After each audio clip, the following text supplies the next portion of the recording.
Hace 15 días, ¿se acuerdan que vimos? Vimos en el evento más catastrófico en la historia de la humanidad.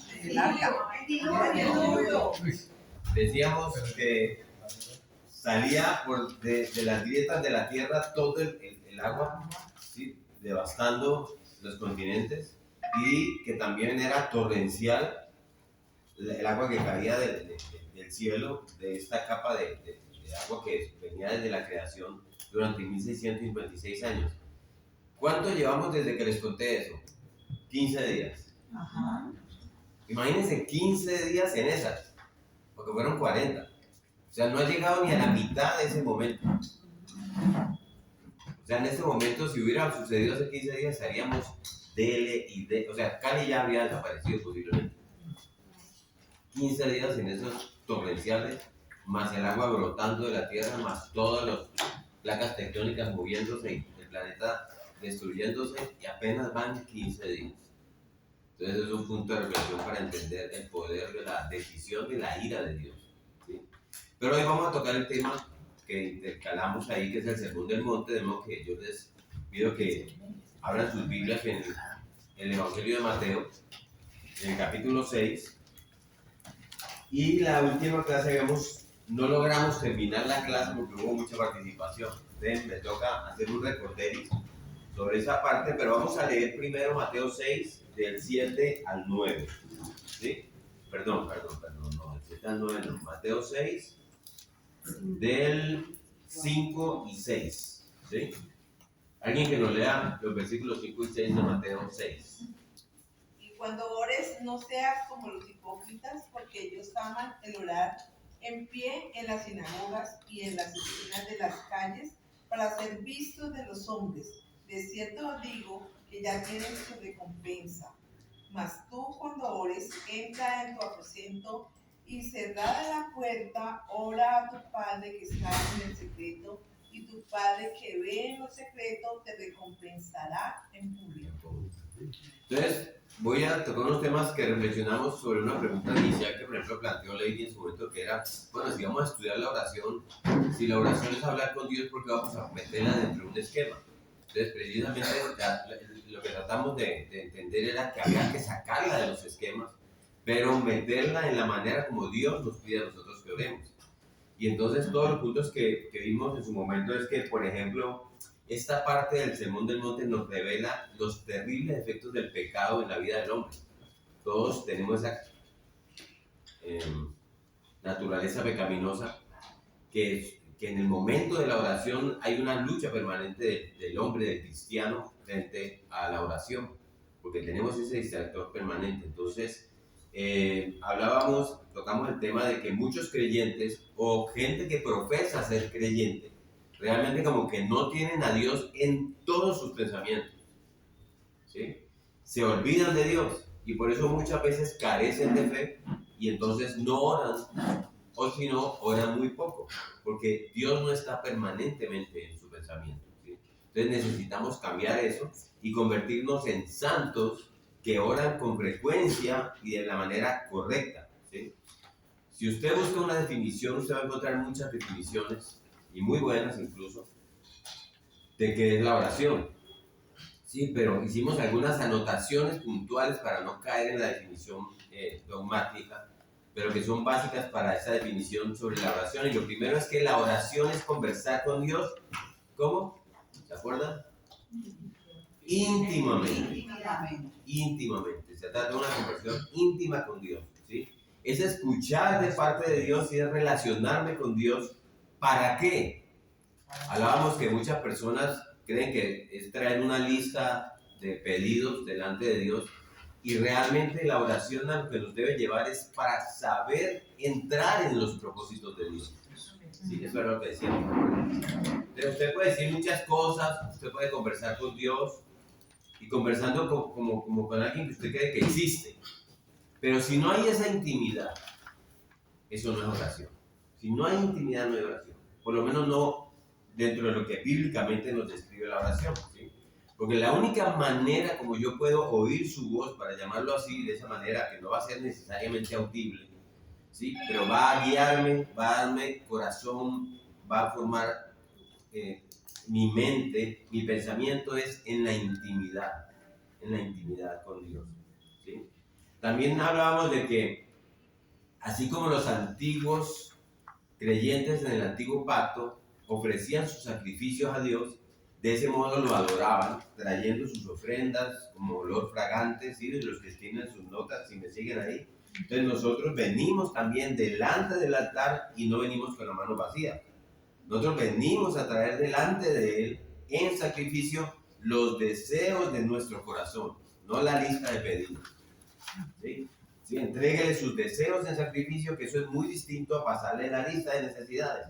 Eso es orar. ¿Sí? Y Dios se deleita cuando su hijo llega de esa manera delante de Él. Dios se goza. Y eso sube como olor fragante cuando su pueblo ora con esa conciencia.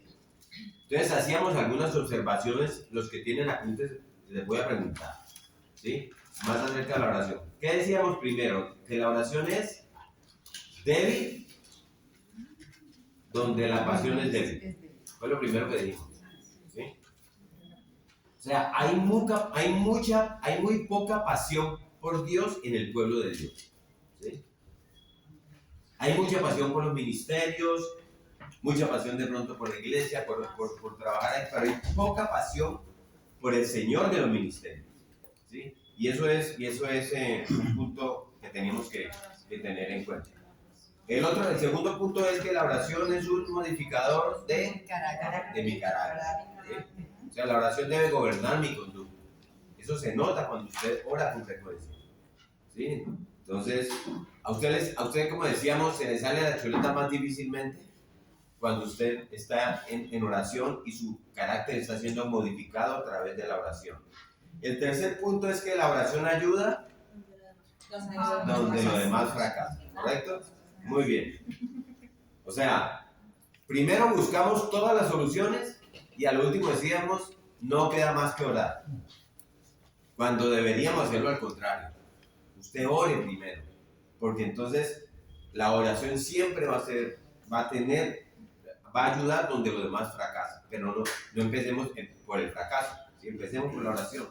Lo otro, la oración es un requisito para vivir santamente, ¿sí? De manera que usted pueda vivir en santidad, ¿sí? Orando poco usted no lo va a hacer, ¿sí? Porque en la oración que Dios me corrige, Dios me previene, me advierte, me cambia, me transforma, me da convicción de pecado. Nosotros necesitamos orar. Ese era el otro punto. El siguiente, la oración es el proceso a través del cual Dios organiza nuestras prioridades. Correcto. Tengo una vida desorganizada, pues es que no hay suficiente oración. La oración me ayuda a organizar. La oración no es pedirle a Dios. Usted puede pedir, pero no es esa la oración. La oración es para que Dios me dé. Perdón, la oración no es para que Dios me dé, aunque Él nos quiere dar, si le pedimos. La oración es para entrar en los propósitos de Dios, ¿sí? Para que Dios organice mi mente, mi vida, y que pueda decirme, ¿sabes qué, Rodrigo? Mira, esta no es la manera, este no es el camino. Cuando yo oro con Dios, Él me redarguye, Él me trae, me enseña a organizar, ¿sí? Mi vida, ¿no? Entonces la oración es, organizamos nuestras prioridades a través de la oración. Cristo dijo, separados de mí, nada podéis hacer, ¿sí? Entonces, otra de las cosas que la oración hace es que nos posiciona en un lugar de dependencia, ¿sí? Ahí entendemos lo que Cristo dice, separados de mí, nada podéis hacer, Juan 15:5. Entonces, la idea no es, o el principio y la enseñanza no es que tengamos actividades de oración, es que tengamos una vida de oración, lo que estamos terminando ahí, ¿sí? Y entonces la pregunta que yo les hacía cuando estábamos terminando en la clase pasada es, ¿tú oras? ¿Sí? Y no estábamos hablando de ir a la iglesia los domingos, tus oraciones, tampoco si oras antes de comer, sino que has acudido a Dios, ¿sí? No en momentos de oración y aflicción, porque uno ahí es donde lo busca, sino la pregunta es, ¿tienes el hábito de apartarte a solas para tener esa comunión íntima con Dios a través de la oración y la lectura de su palabra? Cuando nadie te ve, cuando en la soledad de tu habitación tú entras en tu lugar privado, el lugar donde tú escoges, tú tienes ese tiempo en el cual derramas tu alma delante de Dios, exaltas sus grandezas, expresas sus acciones de gracias, confiesas tus pecados, suplicas por su gracia, tú tienes esos momentos, intercedes por otros. Porque si no es así, les decía yo la vez pasada, mi deber es decirles que no estás en el lugar en el que se reciben las bendiciones. Porque la oración es fundamental. El Salmo 14:4 dice que los impíos nunca invocan el nombre del Señor, ¿sí? Pero los verdaderos cristianos oran. Entonces, el hábito de la oración privada y de corazón es una de las evidencias más reveladoras de una verdadera obra del Espíritu Santo en tu vida, ¿sí? Entonces, ese era el punto. Ahora, Cristo enfoca todo este pasaje que leímos ahorita, que nos leyó Giovanni al principio, en un tipo específico de oración, ¿sí? Él está hablando de la oración privada del creyente, no de la oración en la comida o en momentos que sentimos necesidad o en la iglesia. Son momentos en que nos apartamos de todo para dedicarnos exclusivamente a nuestra devoción personal con Dios, ¿sí? Entonces, ¿qué dice Cristo? Cuando hagas eso, no lo hagas como los hipócritas. Es lo que enseña esa palabra, ¿sí? Porque ellos aman el orar en pie. Estos hombres iban al templo a orar, pero querían dar la impresión de que eran muy devotos. Y ellos no alcanzaban a llegar al templo, al edificio del templo, y decían, no, venga, paremos a orar, ¿sí? Porque yo soy tan devoto que tengo una carga tan grande en mi corazón que no puedo llegar al templo, y levantaba las manos, ¿sí? En las esquinas, comenzaban a orar en las esquinas, porque ahí es donde más personas se reunían. Entonces su propósito era hacer un espectáculo de piedad, ¿sí? Porque ahí había espectadores para eso. Entonces se ponían de pie en las sinagogas y comenzaban a orar, ¿sí? Y aclaro, no hay nada de malo en orar mientras caminamos en las calles, ¿sí? Siempre y cuando sea en privado, entre nosotros y Dios, ¿sí? Nadie tiene por qué enterarse de eso. Y hablamos de que la oración también es parte de eso. Pero el pecado en el hombre es tan engañoso que está ahí en nuestro corazón y es tan penetrante sus efectos que pueden llevarnos a pervertir el propósito de la oración si es necesario con tal de lograr su objetivo. ¿Cuál es el objetivo del enemigo, del pecado? La autoadoración, la autoadulación, ¿sí? Entonces, estos hombres acudían al lugar donde Dios debía ser adorado, pero allí ¿qué hacían? Se adoraban a sí mismos. Gracias, Señor, porque yo no soy como este publicano. ¿Se acuerdan? ¿Sí me siguen? ¿Están ahí? Sí. ¿Atentos? Ellos se adoraban a sí mismos. Ellos oraban para ellos mismos, ¿sí? Eso está en Lucas 18, 9, 14. Gracias, Señor, porque yo no soy como este publicano. Gracias, Señor, porque yo traigo mis diezmos. Gracias, Señor, porque yo oro. Gracias, Señor, porque yo. Es un hombre que está autoadorándose, autoadulándose. Entonces esa es la oración que Cristo llama la oración de los hipócritas, ¿sí? ¿Cuál era el problema? Ustedes saben quiénes eran los hipócritas, ¿cierto? ¿Quiénes eran? Los fariseos. Dios lo está tratando ahí, ¿sí? Ellos confiaban en sí mismos como justos y eran autosuficientes. Entonces, cuando oraban, ellos no se dirigían a Dios, ¿sí? Ellos oraban consigo mismos y se agrandaban a sí mismos, ¿sí? Esa es la oración del hipócrita, dice Cristo. No lo hagan ustedes. Es un espectáculo que busca el aplauso y la aprobación de los hombres, ¿sí? Entonces, Mateo 6.5 que acabamos de leer, volvámoslo a leer. ¿Qué dice Mateo 6.5? Y cuando ores, no seas como los hipócritas, porque ellos aman el orar en pie en las sinagogas y en las esquinas de las calles para ser vistos de los hombres. De cierto os digo que ya tienen su recompensa. Ya, eso es lo que ellos querían, era eso, el aplauso de los hombres, y eso fue lo que obtuvieron, pero no más. De parte de Dios, nada más. Ya tienen su recompensa, dice Cristo. Ejecutaron su espectáculo de piedad, hicieron todo el ruido posible, recibieron el aplauso de los hombres, pero no de Dios. De Dios no recibieron absolutamente nada, ¿sí? Y hablábamos en la clase pasada que antes de darle palo a los fariseos porque hacían eso, ¿sí? Cristo está advirtiéndonos a nosotros, los cristianos, a los verdaderos cristianos, que podemos caer en la misma trampa. Un verdadero cristiano puede caer en la misma trampa, porque Jesús le está diciendo a sus discípulos, a él está hablando aquí, y le está diciendo que un verdadero discípulo puede orar como oran los hipócritas, ¿sí? Y entonces hay un énfasis muy marcado en que eso debe ser privado, ¿sí? Ese es un deber piadoso. Fíjense cómo dice el versículo. Hay 4 expresiones que el Señor usa aquí que apuntan hacia la privacidad. ¿Qué dice el Señor? 1. Entra en tu aposento. 2. Cierra la puerta.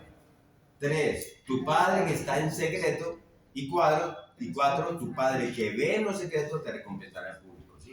Entonces, entra en tu aposento. Decíamos que es una palabra que usa el Señor aquí simplemente para definir que debe ser privado. No está hablando de un sitio, ¿no? De un lugar específicamente. ¿Sí? Es un lugar privado. Su énfasis aquí no es tanto el lugar, sino más bien la actitud de nuestra mente y nuestro corazón cuando oramos. La casa de estas personas, cuando Cristo les habla a ellos, eran gente pobre que vivía en casas de una sola habitación. Entonces, ¿a dónde iban a entrar? Entonces, cuando Él les habla, está hablando de este énfasis, es la actitud de tu mente y tu corazón cuando entras en oración.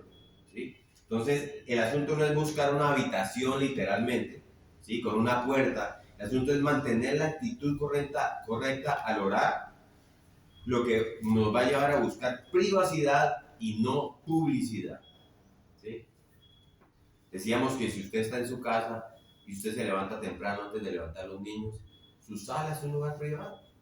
No tiene puertas, no tiene que entrar y cerrar. Su sala es un lugar privado para hablar con Dios. ¿Sí? Entonces, cierra la puerta, busca el lugar privado, porque lo que vas a hacer solamente requiere tu presencia y la mía, dice Jesús. ¿Sí? De nadie más. Solo 2, tú y yo. ¿Sí? Entonces, hay una secuencia ahí de entrar, cierra y ora. ¿Sí? Entra, cierra y después ora. Entonces, de cierto modo, nadie puede orar hasta que no haya hecho esas 2 cosas previamente. En un sentido literal, repito, no es así, sino una actitud de corazón. Al entrar en la presencia de Dios, le hemos cerrado la puerta a todo lo demás. ¿Usted no ha tenido esas luchas? Que va a empezar a orar y se viene el pensamiento, ay, no he comprado esta cosa, ¿verdad? ¿Sí? Usted entra en la presencia de Dios y entra el pecado, porque ese es el pecado ahí sobre nosotros, ¿sí? Y entonces usted se acuerda de tal otra y se fue. Entonces yo le estoy diciendo, entra y cierra, ¿sí? Les decía yo hace 15 días que es la misma actitud de la alabanza en la iglesia. Por eso yo recomiendo y les pido a las personas que cuando usted llegue a la iglesia y están en la alabanza, los que están en la alabanza ya entraron y ya cerraron. Usted entre, hágase a un lado, pero no entre y empiece a tocarle la espalda a todo el mundo y a saludarle abrazos cuando todos están en una adoración. ¿Sí? Entonces, ese es el llamado de Cristo cuando estamos en alabanza, cuando estamos en oración. Entra y cierra a todo lo demás. Si realmente estás en la presencia de Dios, tú le has cerrado la puerta a todo lo demás. En ese momento, no importa dónde estés, estamos solos, Dios y yo. ¿Sí? Y miren, aún orando públicamente es lo mismo, entra y cierra. Cuando oramos con esa actitud de mente y de corazón, miren lo que ocurre que dice Cristo. Ora a tu Padre que está en secreto, y tu Padre que ve en lo secreto te recompensará en público. O sea, el fariseo ora en público, pero solo obtiene el aplauso de los hombres. Nada más. El cristiano ora en secreto y Dios se ocupa de recompensarlo en público. ¿Sí? Entonces, esta es la parte, ahí quedamos hace 15 días. ¿Sí? Y esta es una parte, para mí es fascinante entender esto. Miren. Cristo dice, tu Padre está en secreto. O sea, esa idea yo no la había pensado. A uno se le escapa por completo de lo que usted puede imaginarse. Que el Padre, tu Padre está en secreto, nos está diciendo Jesús.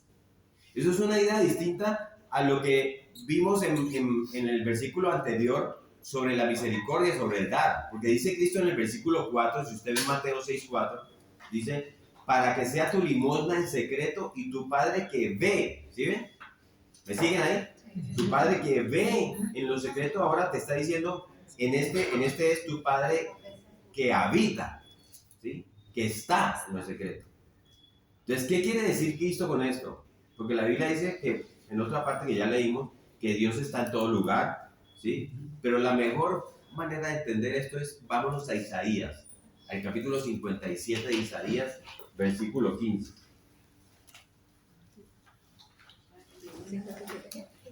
Isaías 57:15.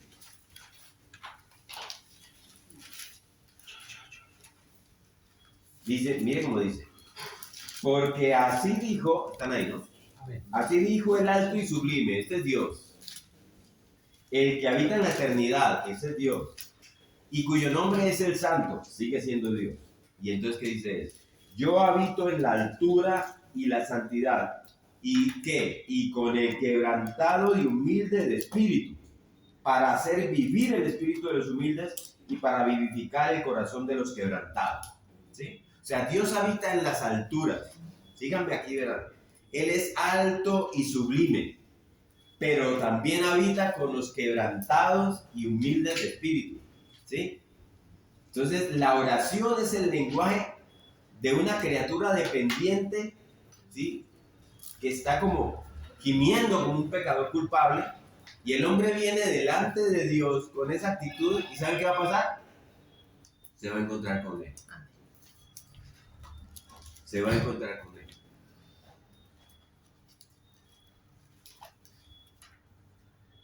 El hipócrita no.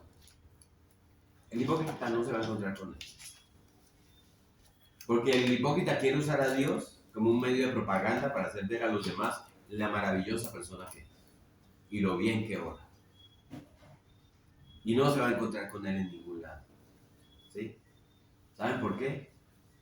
Porque nuestro Padre nuestro Padre mora en lo secreto. ¿Sí me siguen ahí? Esto me parece increíble. Yo leo esto, dice, usted puede estar en un centro comercial repleto, o en el supermercado, o como yo andaba ahorita, apretado en el mío con 100 personas más ahí, y allí usted puede tener su puerta cerrada, porque usted está en secreto con Dios. ¿Por qué? Porque nuestro Padre está en lo secreto. Dios está en lo secreto escuchando los deseos de tu corazón, aunque no pronuncie ninguna palabra audible. Por eso no es una habitación, no es un lugar, cierra la puerta, aunque estés lleno de gente alrededor, porque Él está allí en lo secreto. El fariseo no lo va a encontrar, el hipócrita no lo va a encontrar, porque él no quiere en lo secreto. Él hace todo el ruido posible para que lo aplaudan los hombres. ¿Sí?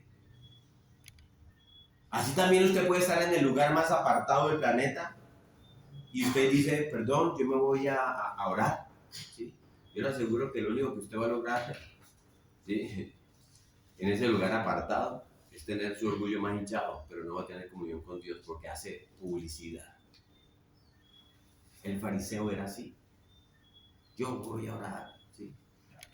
Entonces, el asunto no está en el lugar, el asunto está en la actitud. ¿Sí?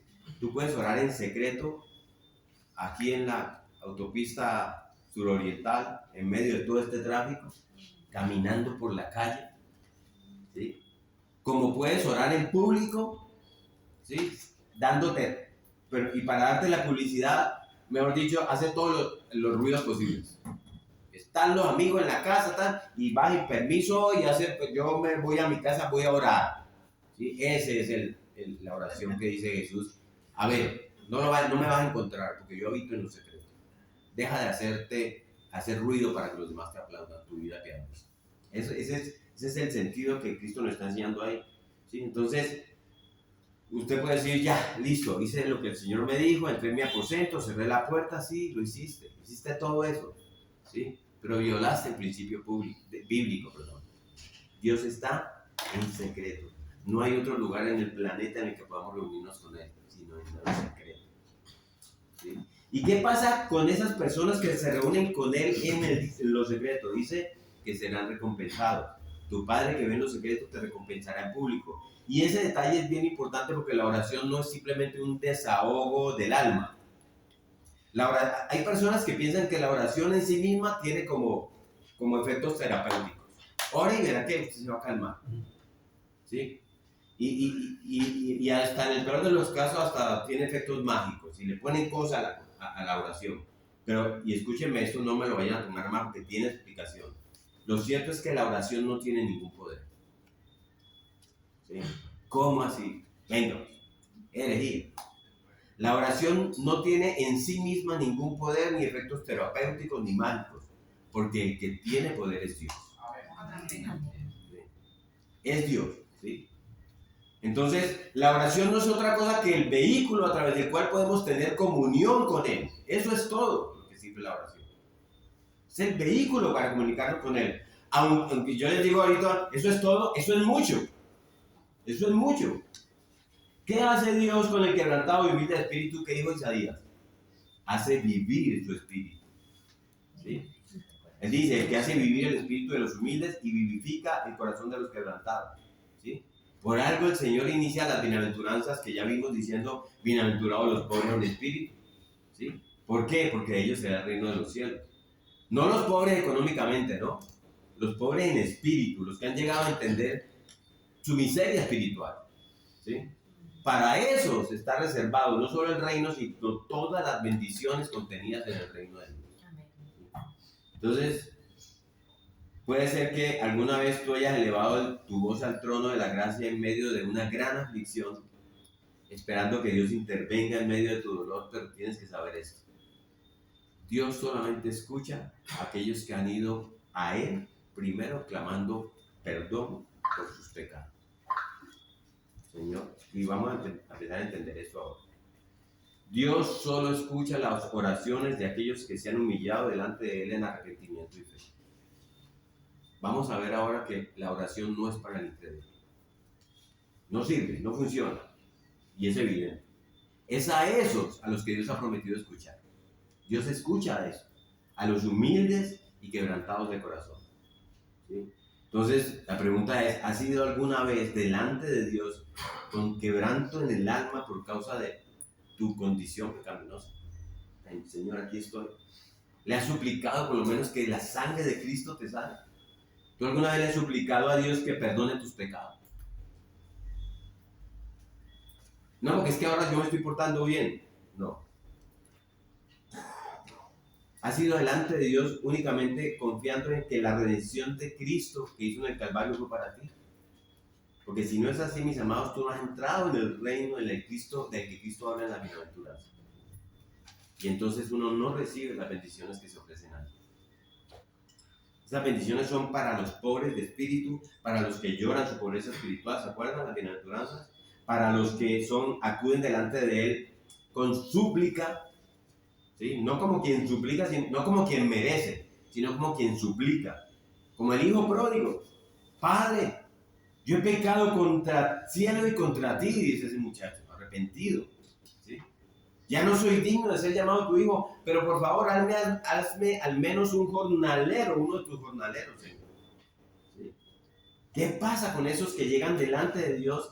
Están siendo iluminados por la gracia de Dios para entender su miseria personal, que todos tenemos, como lo entendió el hijo pródigo. Dice que cuando volvió en sí. ¿Saben lo que pasa a esas personas? Que entonces empiezan a vivir toda su vida recurriendo en oración delante del trono de la gracia, todo el tiempo. Y su vida se vuelve una vida de oración. Yo creo que hay que tener cuidado, pastor, ¿me entiendes? Porque es que no podemos llegar tampoco al otro lado, es que yo tengo que orar para que Dios me diga que sí a todo. La voluntad de Dios nosotros no la conocemos. Nosotros podemos tener un corazón quebrantado, podemos estar orando por algo que contrista nuestro corazón, ir genuinamente delante de Dios. Y Dios nos puede decir, no es mi voluntad. Sí, eso es cierto, sí. Por eso no estoy hablando de pedir. Estoy hablando de la actitud de tu corazón. ¿Sí? Porque en el pedir vamos a verlo ahora. ¿Sí? Entonces Cristo dice que sus hijos claman de día y de noche. ¿Sí? Entonces, la pregunta es, ¿tú oras a la luz de esto que estamos entendiendo? Porque cuando uno no ora, y yo quiero que ustedes reflexionen sobre ese punto, la verdad que cuando uno no ora es cuando uno está confiando mucho en uno mismo, en sus propias capacidades, en su propia suficiencia. Y algún día, como me pasó a mí, vas a ver aterrado el tremendo error en el que estabas, porque no orabas delante de Dios. ¿Sí? Entonces, vamos a necesitar entender ese error a tiempo para que podamos recibir de Él su misericordia y su perdón.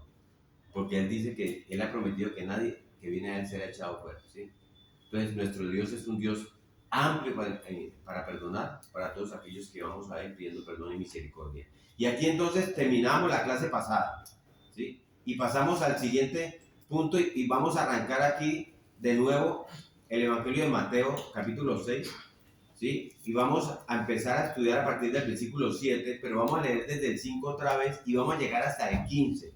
Y déjenme leérselos, voy a leerlo en la versión Reina Valera. Mateo 6, del 5 hasta el 15, porque es lo que quiero que alcancemos a ver hoy. Dios quiera que podamos alcanzar. Entonces dice así. ¿Te paso la Biblia?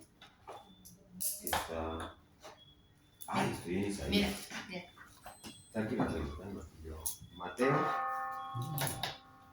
6, del 5 hasta el 15. Y cuando ores no seas como los hipócritas, porque ellos aman el orar en pie en las sinagogas y en las esquinas de las calles para ser vistos por los hombres, De cierto os digo que ya tienen su recompensa. Mas tú cuando ores, entra en tu aposento y cerrada la puerta, ora a tu Padre que está en secreto, y tu Padre que ve en un secreto te recompensará en público. Llegamos hasta ahí. Ahora vamos del 7 al 15. Y orando, no uséis vanas repeticiones como los gentiles que piensan que por su palabrería serán oídos. No os hagáis pues semejantes a ellos, porque vuestro Padre sabe de qué cosa tenéis necesidad antes que vosotros le pidáis. Vosotros pues oraréis así: Padre nuestro que estás en los cielos, santificado sea tu nombre. Venga tu reino, hágase tu voluntad como en el cielo, así también en la tierra. El pan nuestro de cada día, dánoslo hoy, y perdónanos nuestras deudas, como también nosotros perdonamos a nuestros deudores. Y no nos metas en tentación, mas líbranos del mal, porque tuyo es el reino, y el poder, y la gloria, por todos los siglos. Amén. Porque si perdonáis a los hombres, este es Cristo que sigue diciendo, porque si perdonáis a los hombres sus ofensas, os perdonará también a vosotros vuestro Padre Celestial. Mas si no perdonáis a los hombres sus ofensas, tampoco vuestro Padre os perdonará vuestras ofensas. ¿Sí? Entonces, esto yo no sé si usted puede entender que pocos aspectos de la vida cristiana son tan importantes como la oración. Y pocos han sido tan distorsionados como ha sido la oración. La oración está muy ligada a la vida cristiana. Una persona que no ora, sencillamente es porque no es cristiana. De ese tamaño tiene que ser. ¿Sí? Los impíos, como decía en la Biblia, se caracterizan porque no invocan el nombre del Señor. La oración es a la vida espiritual lo mismo que la respiración a la vida física. Vivir sin oración es exactamente lo mismo que vivir sin Dios. ¿Sí? Ya lo hemos visto y el Señor presupone que sus discípulos oran. Él no dice si oran, Él dice cuando oréis. ¿Sí? Sin embargo, Él no presupone que todo el que ore sea un discípulo, porque en el versículo 5 dice, cuando ores, no seas como los hipócritas. No lo hagas como los hipócritas. Si eres creyente, orarás, pero cuando lo hagas, cuídate no serlo como los hipócritas lo hacen. Los hipócritas también oran, pero no para adorar a Dios, sino para adorarse a sí mismos. ¿Sí? Entonces usan a Dios simplemente como un pretexto para hacer su espectáculo de piedad, para ser vistos por los hombres, y su oración su motivación al orar es pecaminosa. Y todo lo que sale de ahí es dañino. ¿Sí? Es dañino, sale dañado. ¿Sí? El hipócrita, dice Cristo, finge que adora a Dios. El hipócrita en realidad se adora a sí mismo. Entonces, hoy vamos a enfocar este asunto que leímos desde el versículo 7, considerando cuál es el error que cometen nuestros paganos cuando oran. ¿Sí? Y luego, cuál es el remedio que Cristo nos da para librarnos de este error. Entonces, el versículo 7 dice: y orando, no uséis vanas repeticiones como los gentiles. ¿Sí? Cuando el Señor habla aquí de los gentiles, está haciendo referencia a todo el que no es judío. Eso es así de sencillo. Cuando se hablaba de un gentil en el tiempo del Señor, se señalaba a esos que no conocían a Dios, como los israelitas lo conocían, porque podían tener referencias. ¿Sí? Entonces, vamos a Romanos 1, porque eso es más o menos el gentil descrito en ese tiempo. Y Pablo nos describe ese mundo gentil en general, que incluso lo podemos describir hoy también. Romanos 21 al 23, ¿qué dice? 1, 21 al 23. Romanos 1, 21 al 23. Pues habiendo conocido a Dios, no le glorificaron como a Dios ni le dieron gracias, sino que se envanecieron en sus razonamientos y su necio corazón fue entenebrecido. Profesando ser sabios, se hicieron necios y cambiaron la gloria del Dios incorruptible en semejanza de imagen de hombre corruptible, de aves, de cuadrúpedos y de reptiles. Pablo está describiendo al que no conoce a Dios. Y luego en el versículo 25, ¿qué dice, pastor? Ya que cambiaron la verdad de Dios por la mentira, honrando y dando culto a las criaturas antes que al Creador, el cual es bendito por los siglos. Amén. Eso es religión. El hombre es religioso por naturaleza. Fuimos creados para adorar a Dios. Tenemos ese llamado, todos lo sentimos, en cualquier cultura, en la más extraña que usted pueda ver allá en el centro de la selva. Pero ¿qué le pasó al mundo gentil? Dice Pablo, que habiendo rechazado al Dios verdadero, se dieron a la tentación de inventar sustitutos y adoraron criaturas. Ese es el problema del hombre en general. Profesando ser sabios, se hicieron necios. ¿Y qué hicieron en su necedad? Cambiaron la gloria del Dios incorruptible, cambiaron la verdad de Dios por la mentira. Y al hacer eso, ¿qué hicieron? Tergiversaron por completo la visión de la deidad, de quién es Dios. Y más aún, ¿sí?, la manera como debemos relacionarnos con Él. Entonces, lo que el Señor nos dice aquí en el Sermón del Monte es que al acercarnos a Dios en oración, debemos cuidarnos de no caer en el error de orar como esas personas oran. Porque ellos son adoradores, pero cambiaron la verdad por la mentira. ¿Sí? ¿Cómo oran ellos? Dice Cristo. Usando vanas repeticiones, pensando que por su palabrería serán oídos. ¿Sí? Ellos tienen un concepto equivocado de la deidad, de quién es Dios, y tienen entonces un concepto equivocado de la oración. Entonces, un principio fundamental de la oración es que nuestro entendimiento acerca de quién es Dios y cómo es Dios va a determinar también la manera como nos debemos acercar a Él. ¿Sí? Le repito, nuestro entendimiento acerca de quién es Dios y cómo es Dios va a determinar también la manera como nos debemos acercar a Él. Los paganos oran mal.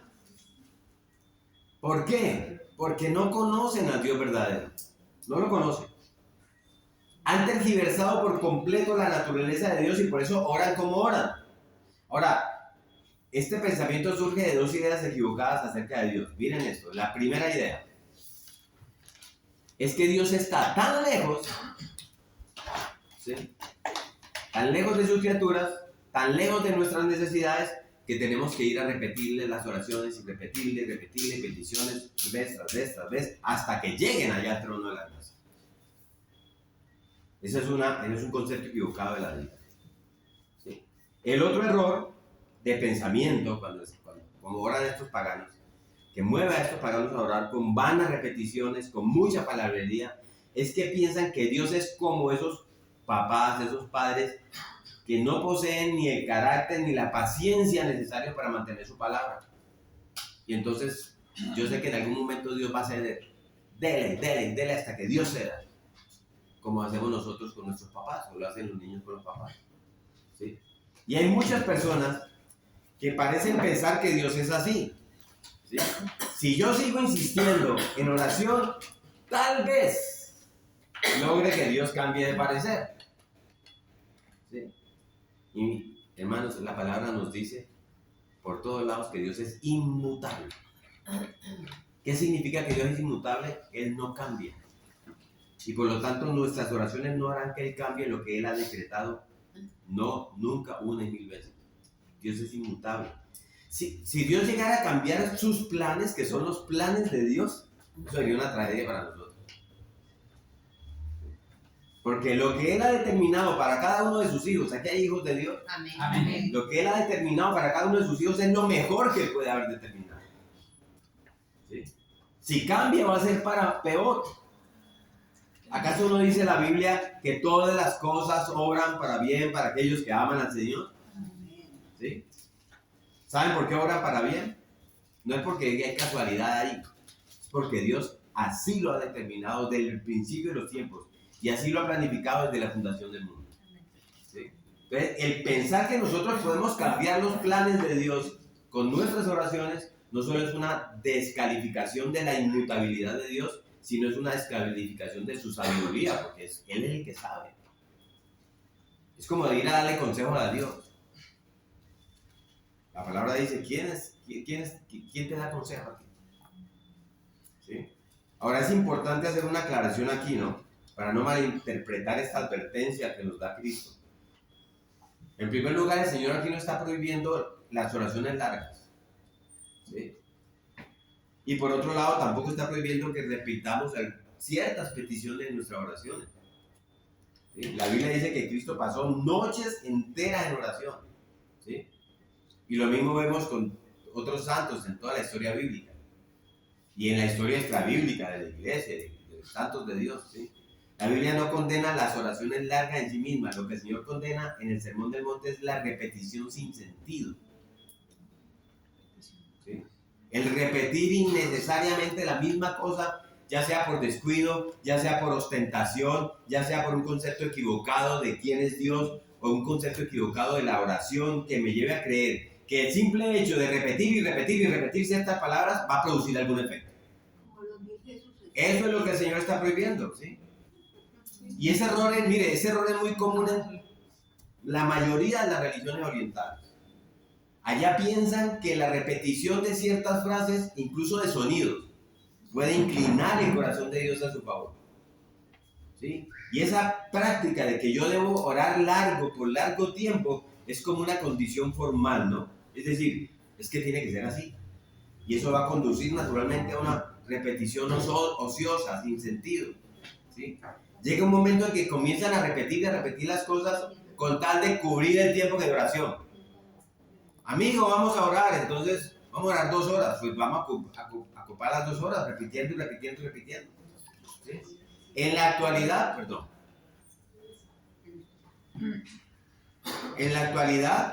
¿sí? Los monjes budistas gritan días enteros gritan repitiendo su palabra, su frase mágica, su sílaba, porque es una sílaba.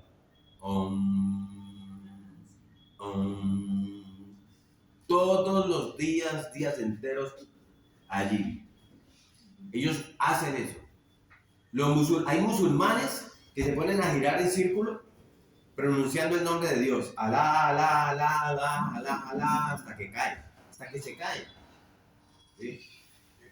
Pero yo sí te pediría que aclarar también el término, lo referente a la repetición, porque una cosa es la repetición con vana palabrería, ¿sí? Porque también digamos la palabra en Lucas, ¿cierto?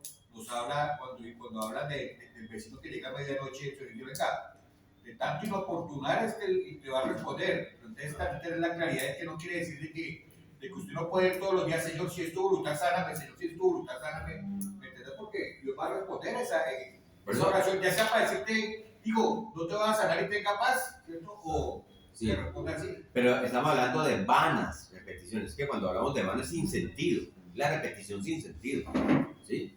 Por decir algo, yo voy delante de mi papá y le digo, ahora, Dios es inmutable, lo que hay que tener claro es eso. No por mucho repetir voy a torcerle el brazo a Dios, Él ya tiene determinado, pero sí voy a saber cómo entrar en sus propósitos, por eso hablamos de la oración, ¿sí? Y vamos a entrar ahí. No, por eso digo que Cristo no está en sí diciendo no oren largo, ni tampoco está diciendo que no repitan ciertas cosas. Lo que el Señor está diciendo en el Sermón del Monte es que no haya una repetición sin sentido. Sin sentido, como hacen esta gente que o alá, alá, alá, alá. O si no, mire, los musulmanes hay hombres que se reúnen y repiten, aprendí esa frase, voy a tratar de decirla bien. Alá, alá, alá, que es Dios, y lo tiene que decir 3000 veces. Eso es una vana repetición. ¿Qué están ahí encontrando? ¿Sí? Yo le oí un ejemplo alguna vez a alguien que decía, es como que usted llegara donde su papá le decía, papá, papá, papá, papá, papá, papá, papá, papá, papá, ¡pum! El papá le ya. A ver, hable, mijo. ¿Sí? No sé, a mí me pasaría con mis hijos. Y obviamente que Dios es Dios. Pero es que miren, hay viajeros que cuentan que hay hombres musulmanes que oran tan recio y tan largo, estoy hablando de eso porque lo encontré ahí, que pierden la voz. Y luego, cuando ya pierden la voz, gruñen, queriendo pronunciar Alá cientos de veces, ¿sí? En la China, los budistas ponen una oración en la rueda, en una rueda, y entonces empiezan a girar la rueda por medio de un manubrio.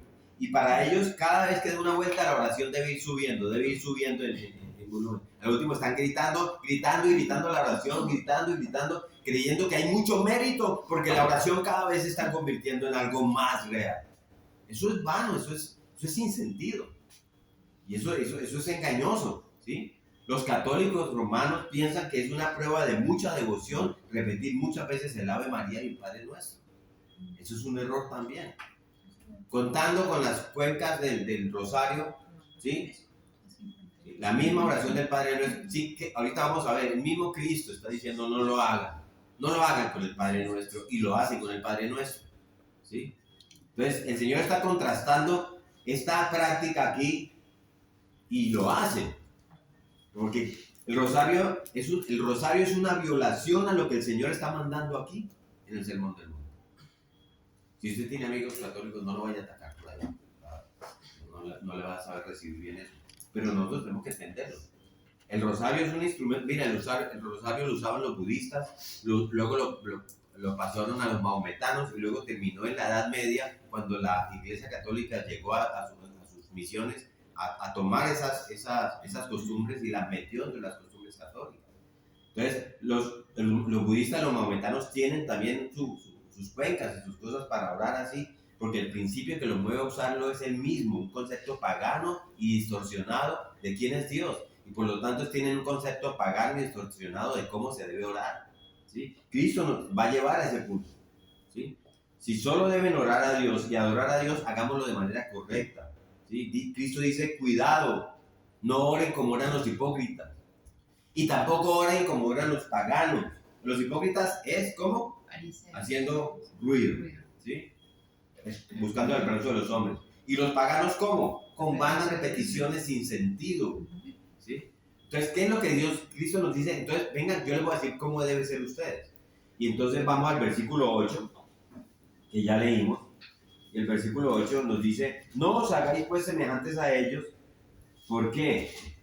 Porque vuestro Padre sabe de qué cosas tenéis necesidad, ¿sí? Una vez más, el Señor nos repite, no os hagáis pues semejantes a ellos. Y debemos enfatizar esto, es que el que seamos creyentes verdaderos no elimina la posibilidad de que caigamos en ese error, de usar vanas repeticiones en nuestras oraciones. Se lo está diciendo a sus discípulos aquí, ¿sí? Y en 2 ocasiones les advierte lo mismo, no oren como los paganos oran, no oren como los hipócritas. ¿Qué debemos hacer entonces nosotros? En primer lugar, debemos esforzarnos conscientemente por venir a la presencia de Dios con un concepto adecuado de quién es Él. Eso es lo primero. Tenemos que llegar con un concepto adecuado de quién es. Fíjense cómo lo establece el Señor aquí. No os hagáis pues semejantes a ellos. ¿Por qué? Porque, ¿qué dice ahí en el versículo 8? Porque vuestro Padre sabe. Vuestro Padre sabe. Pare ahí. Pare ahí. ¿Por qué los paganos oran así? Porque no tienen un concepto adecuado de la naturaleza de Dios. Ellos no saben que el Padre sabe. Y entonces le dan hasta a ver si él se da cuenta, ¿sí? Pero ellos piensan que la oración es una especie de soborno a través del cual podemos, no sé, mover el corazón de Dios para alcanzar su favor. Pero Cristo dice, no olviden que Él es vuestro Padre, fíjense, y vuestro Padre sabe. Ese es el entendimiento real de cómo llegar delante de Dios en la oración. En el Salmo 103:13 que ya vimos, el salmista dice, como el Padre se complace de los hijos, se compadece Jehová de los que le temen. 103:13. Vamos a Mateo 7. Pasen ahí al siguiente capítulo de Mateo y leamos del 7 al 11. Alguien que nos lea del 7 al 11. Porque el Señor vuelve otra vez sobre el tema de la oración en ese punto. Mateo 7, del 7 al 11. Alguien que nos lo lea. Pedid y se os dará, buscad y hallaréis, llamad y se os abrirá. Porque todo aquel que pide, recibe, y el que busca, halla, y el que llama, se le abrirá. ¿O qué hombre hay que entre vosotros, que si su hijo le pide pan, le dará una piedra? ¿O si le pide un pescado, le dará una serpiente? Pues si vosotros, aun siendo malos, sabéis dar buenas dádivas a vuestros hijos, cuánto más vuestro Padre que está en los cielos dará cosas buenas a los que le pidan. Así que todo cuanto queráis que los hombres os hagan a vosotros, así también hacedlo vosotros a ellos, porque esto es la ley y los profetas. Pero ahí dice, ¿cuánto más quién? Vuestro Padre, ¿sí? El mismo asunto, vuestro Padre. Y como Padre que es, Él ya está completamente inclinado a favorecernos, ¿sí? Venga, pastor, pero espere. Yo oro, pastor, oro y no pasa nada. ¿Por qué Dios no responde mi oración? Porque Él como Padre, porque es vuestro Padre, sabe también cuándo es el momento apropiado para cada cosa, ¿sí? Y eso es realmente bueno para nosotros, si entendemos eso. ¿Sí? Ahí en el texto, en el versículo 9 de Mateo 7, dice, ¿qué hombre hay de vosotros que si su hijo le pide pan le dará una piedra o si le pide pescado le dará una serpiente? Y en Lucas 11:12 dice que si le pide un huevo le dará un escorpión. Allí no dice que Dios es un padre irresponsable y Él va a conceder todos tus caprichos. Todo eso no es lo que el texto dice. Allí dice, lo que está diciendo es que Él atiende nuestro clamor cuando le pedimos las cosas, buenas cosas, ¿sí? Entonces nosotros no sabemos a ciencia cierta qué es lo que nos conviene. Eso debe entenderlo el cristiano. Uno a veces pide, pero el único que sabe a ciencia cierta qué es lo que nos conviene es Dios. Dios sí sabe. Y por eso en su momento Él contestará sí o no a nuestra oración, sabiendo que cualquiera de las dos respuestas es a favor nuestro. ¿Sí? Entonces muchas veces sin quererlo y sin saberlo, lo que estamos pidiendo en oración es una serpiente o un escorpión. Pero dice, ¿quién? Si tu padre, si, ¿quién le da a su hijo eso? ¿Sí? Porque nosotros lo estamos pidiendo. Porque vamos a creer que eso es para nuestro bien. Pero Dios sabe que va a ser para nuestro mal. Porque Él, ¿qué es? Nuestro Padre. Y como Padre que es, dice Cristo, Él sabe, vuestro Padre sabe. Eso es lo que nos debe quedar de esta porción del texto. Cuando usted ore, vuestro Padre sabe. Tere, vuestro Padre sabe. Amén. ¿Sí? Por eso hay que pedir, Sí. porque esa es la esencia de que tenemos un papá. Sí. Entonces, el llegar, el pedir ahora que lo vamos a ver, y ahí dice, ¿quién? Si su hijo le pide, ahí está hablando, sí, pida. ¿Sí? Pero lo que debe saber es que vuestro Padre sabe. Entonces, como Él sabe, no oro, vamos para allá ahora. ¿Sí? Entonces, ¿sabrá Dios cuáles son nuestras verdaderas necesidades? Amén. El Señor conoce nuestras necesidades reales, no las que nos imaginamos.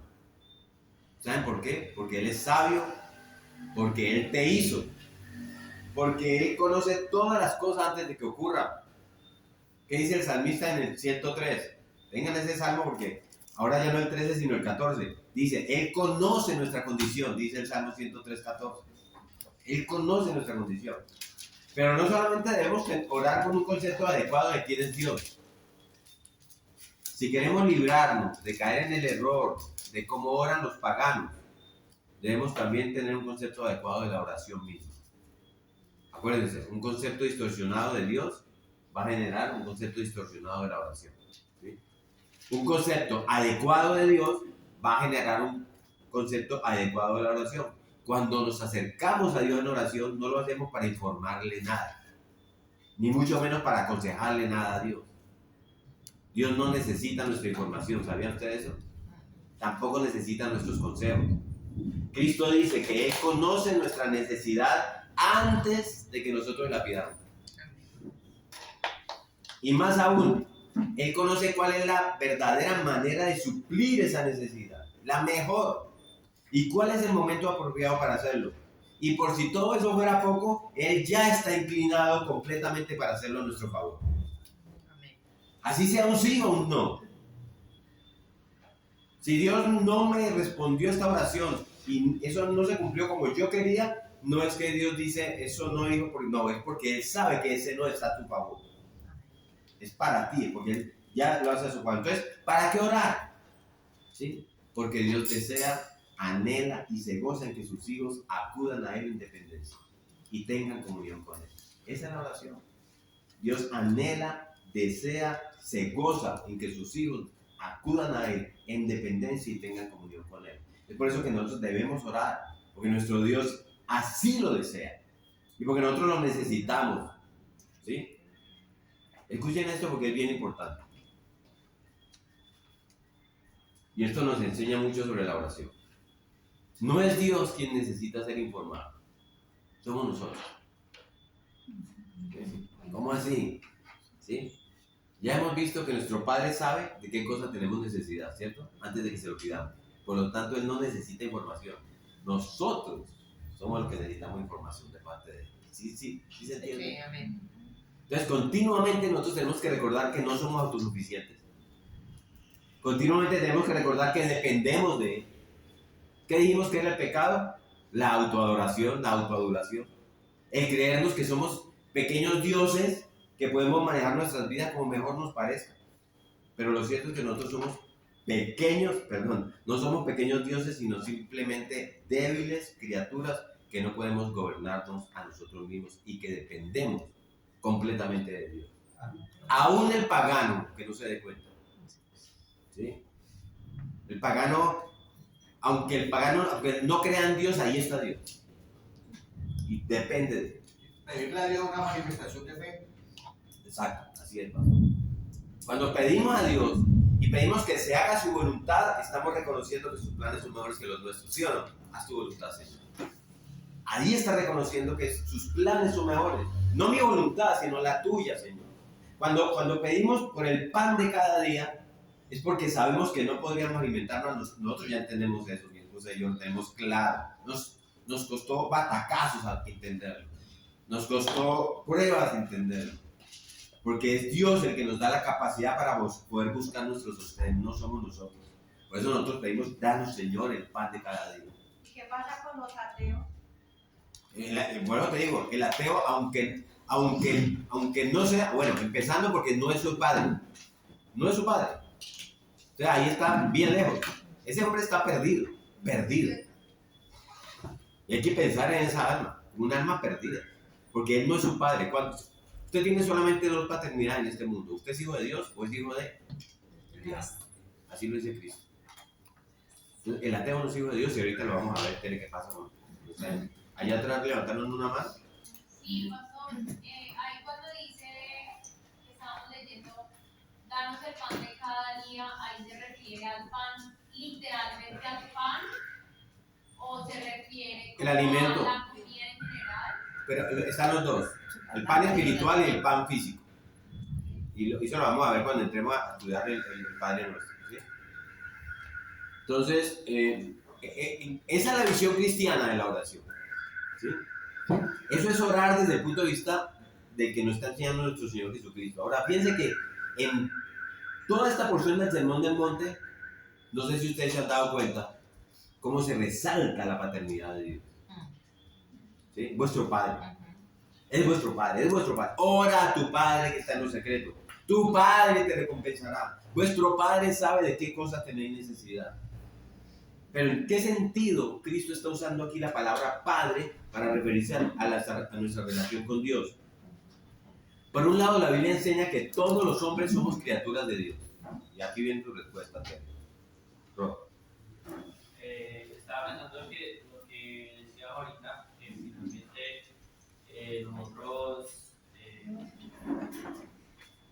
deberíamos orar, ¿sí? Porque pues, Dios digamos, se goza en que nosotros hablemos con Él, ¿sí? Pero no obstante, entendiendo que aunque la oración no es un tema terapéutico, pienso que también una de las cosas más fuertes a las cuales uno debería orar es precisamente porque a veces Dios manda tiempos largos de oración precisamente para Él dar perspectiva y así a través de su Espíritu por la oración es que Él nos puede dar esa paz. ¿Sí me entiendes? O sea, hay una necesidad del hombre, o sea, lo pienso yo así, hay más una necesidad del hombre hacia que yo necesito estar orando, que necesito estar con Él, en mayor sentido para nosotros que, digamos, Dios quiere que nosotros oremos para comunicarnos con Él. Vamos a ver eso de la paz. Tiene que ver con la oración. ¿Sí? Y el entendimiento de cuando tú oras con Dios, pero ya viene o sea, no el entendimiento solo de la oración, sino la intimidad con Dios, la relación con Dios y la lectura de su palabra. Pero vamos a ver eso ahora. ¿Sí? Entonces, la Biblia nos enseña que todos los hombres somos criaturas de Dios, porque Él nos ha creado. Eso está claro. Pero hay un contraste evidente en este texto, y es Cristo el que lo está dando, en el sentido de que hay una relación especial que los discípulos de Cristo tienen con Dios. Y que los hipócritas y los paganos no tienen de eso. Estos últimos son criaturas por el principio de la creación. Pero sus discípulos, esos, son sus hijos por redención. Amén. ¿Queda claro eso? Sí. No todos somos hijos de Dios. Y Cristo dice, no oren como lo hacen los hipócritas y los paganos, porque vuestro Padre, ¿sí ven cómo contrasta él? Es enfático. Vuestro Padre, no como ellos, sino vuestro Padre conoce sus necesidades. ¿Sí? No es el Padre de ellos, es vuestro Padre. ¿Sí ven? No es el Padre de los hipócritas, los paganos y los ateos. Él es vuestro Padre, dice Cristo. La Biblia enseña que en ese sentido redentor, no todos somos hijos de Dios. ¿Dónde dice eso? Leámoslo en Juan 1:12. Alguien que nos lea el Evangelio de Juan, capítulo 1, versículo 12.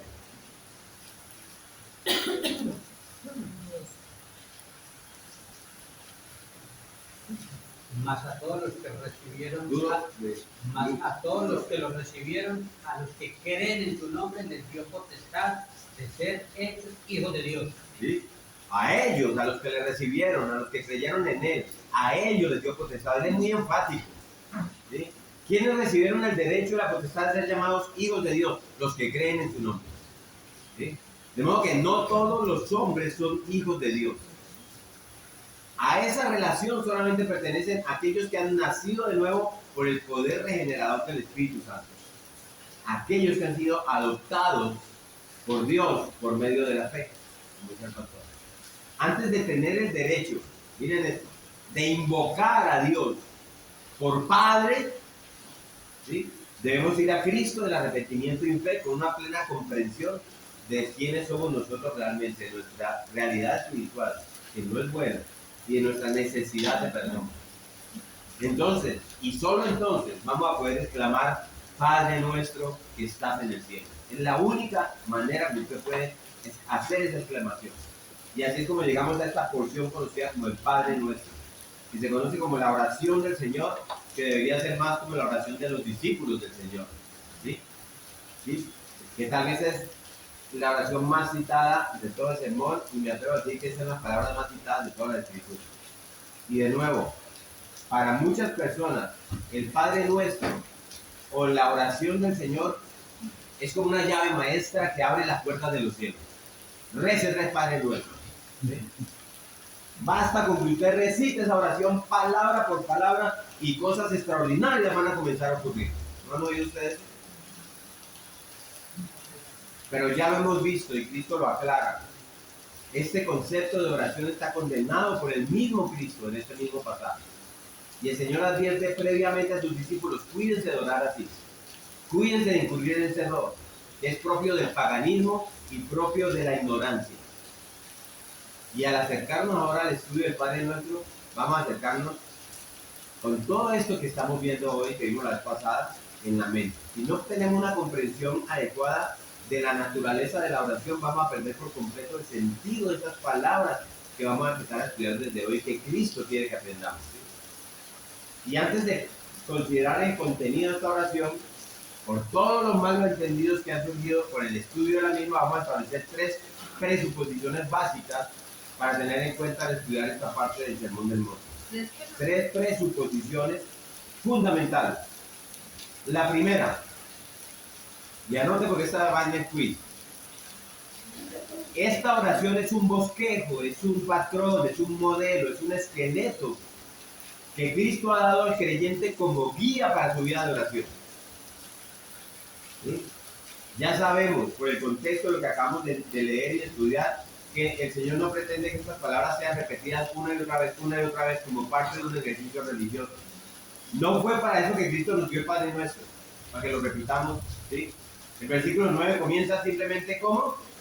¿Cómo comienza el versículo 9 de Mateo 6? Vosotros pues oraréis así. Vosotros pues oraréis así. Y la palabra que Reina Valera traduce así significa es de esta manera. El texto dice literalmente, ustedes oren de esta manera. Vosotros pues oraréis de esta manera. Cristo no dice, vosotros al orar pronuncien estas palabras, así como las estoy diciendo. No, Él no dice eso. Eso no es lo que el texto dice. Aquí dice, es de esta manera que debéis orar, con este modelo. ¿Sí?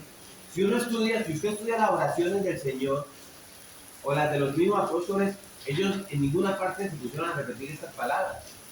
¿Sí?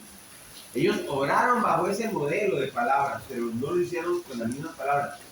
¿Cuántas veces Cristo no pasó noche entera en oración? ¿Usted se imagina? ¿Será que Cristo allá en Getsemaní, cuando se apartó en el monte, cuando subió a la prefiguración, pasó noches enteras repitiendo cientos de veces para Dios, santificado sea tu nombre? ¿Ustedes creen que Cristo hizo eso? Claro que no.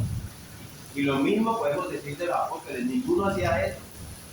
Hay una película sobre a mí me gusta porque los efectos son chéveres y cuando el nacimiento de la iglesia, y entonces la película muestra que hay las lenguas de fuego y todo el humo en el aposento alto y tiembla todo y el Espíritu Santo está tocando los corazones de estos apóstoles, y la película sabe que es una película católica, entonces están los apóstoles Padre Nuestro, que están los signos santificados sea tu nombre, están haciendo lo que Cristo les dice que no hagan. ¿Sí? Cristo no nos está llamando a que hagamos eso. ¿Sí? Eso no quiere decir que sea ilícito o que sea siempre inadecuado hacer uso de las palabras que están en esta oración. No voy a volver a decir Padre Nuestro, porque a veces por la distancia que queremos tener con todo lo que huela a catolicismo romano, pues podemos caer en ese extremo. ¿Sí? Y así no es. Un creyente, de una forma sincera y como un reflejo fiel de las necesidades de su corazón y no como una simple repetición, puede hacer, te digo, pastor, uso de estas palabras que están contenidas en el Padre Nuestro. Usted no puede empezar y decir Padre Nuestro, no puede, no. Bueno, tiene que decir. Usted, cuando oramos, ¿no usamos nosotros tantas expresiones de los salmos? Sí. ¿Sí? ¿Cierto? Y de otras partes de la escritura. ¿Por qué no vamos a integrar en nuestra oración estas frases con un corazón sincero? Las palabras que están contenidas en el Padre Nuestro, hagámoslo. Los evangélicos no siempre nos libramos de caer en esos extremos, pues, ya hemos hablado de eso, de caer en esos extremos. Pero lo importante es que tengamos en mente que esta oración, primera presuposición, fundamentalmente, esencialmente, es un modelo, es un bosquejo, es un patrón, y Cristo quiere que nos guiemos a través de ese modelo y que esa es la manera como debemos orar. Lo segundo, estas palabras fueron dadas para promover a los creyentes los principios que deben gobernar nuestras oraciones. Los principios que deben gobernar nuestras oraciones. Cuando venimos delante del trono de Dios en oración, no debemos llegar guiados por nuestro corazón. ¿Qué dice la Biblia del corazón? Engañoso. El corazón es engañoso. Y hay una parte en la Biblia que dice que nosotros ni siquiera sabemos qué es lo que debemos pedir y qué es lo que nos conviene pedir. ¿Sí? Juan en su primera carta dice que debemos orar amparados en la voluntad de Dios. Entonces, ¿cómo estamos seguros de que estamos orando amparados en la voluntad de Dios? Cuando lo hacemos a la luz del Padre Nuestro. Ahí cobra mucho valor esta oración. ¿Sí? El Señor nos está diciendo aquí cuáles son las cosas que nuestro Dios está dispuesto a concedernos cuando se las pidamos. Está en el Padre Nuestro. A la luz del Padre Nuestro usted puede entender cuál es la voluntad de Dios. ¿Sí? Y lo vamos a tocar un poquito ahora.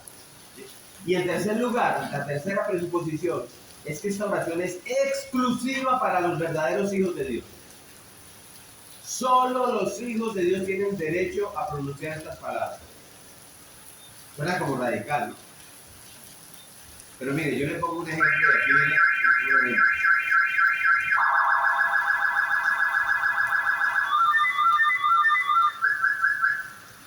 Usted va caminando por la calle. Usted va caminando por la calle. Y viene un muchacho y se le acerca, un jovencito. Le dice, papi, yo no he desayunado hoy. ¿Podrías darme plata para el ayuno? A ver, ¿cómo reacciona usted? Usted va a extrañar porque ese muchacho no es su hijo. Ahora usted puede tener un problema con Adriana. ¿Cómo así? Venga, ¿qué pasó? Pero ese muchacho no es su hijo. ¿Sí? Él no puede apelar a esa relación filial para pedirle dinero porque esa relación filial no existe entre ustedes. ¿Sí? Ahora, si el muchacho se acerca a Jair y le dice, Señor, aún no he comido, ¿podría darme usted algo de comer? Eso es otra cosa. ¿Sí? En este caso, él está apelando a usted como criatura, como ser humano. ¿Sí? Pero no puede apelar como hijo. Sencillamente porque no es tu hijo. Él no puede hacerlo. Él no puede a un muchacho en la calle decirme papi, o papá, o cualquier otro término filial, porque yo no soy tu papá. Entonces, ¿cómo comienza esta oración? ¿Cómo comienza este modelo que Cristo nos da aquí? Versículo 9. ¿Cómo comienza? Padre nuestro que estás en los cielos. Comienza invocando la paternidad de Dios, es lo primero. ¿Sí ven? Así que solo los hijos de Dios pueden orar así, no los ateos. Solo los que han recibido por medio de la fe el espíritu de su Hijo. Vamos a Gálatas, capítulo 4, carta a los Gálatas, capítulo 4, versículo 4. Alguien que nos lea esto.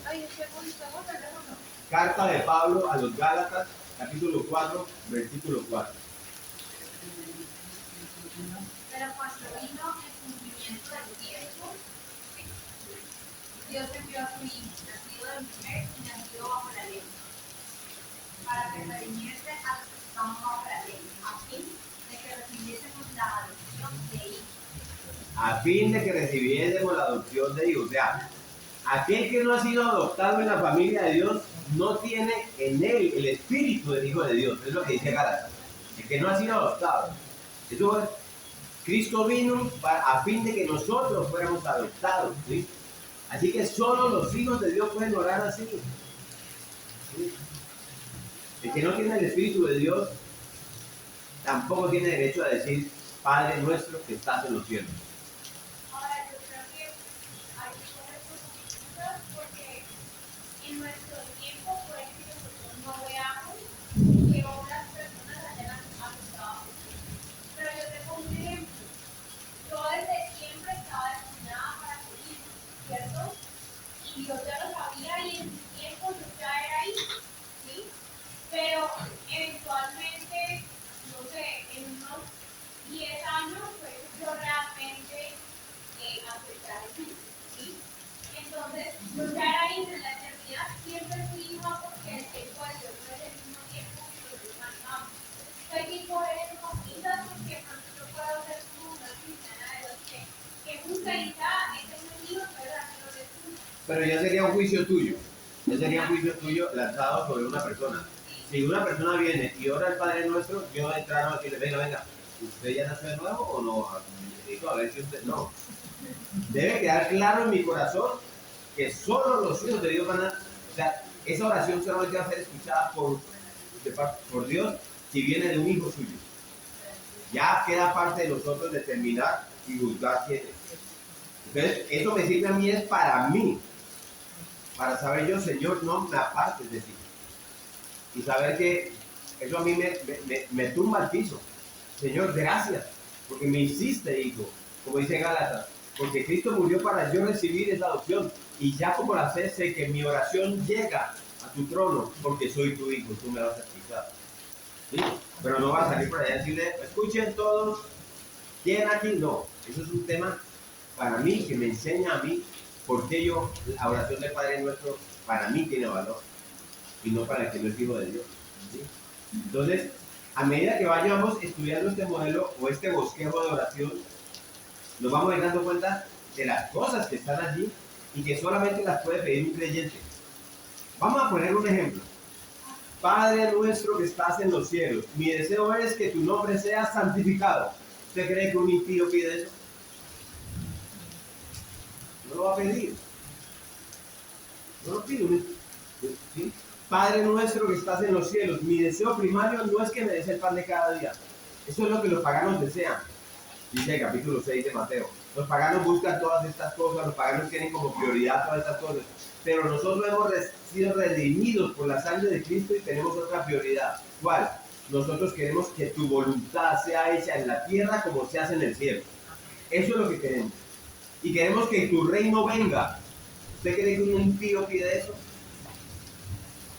Uno se va dando cuenta que esta oración va siendo solamente exclusiva de los hijos de Dios. ¿Sí? No es para nadie más que para los hijos de Dios.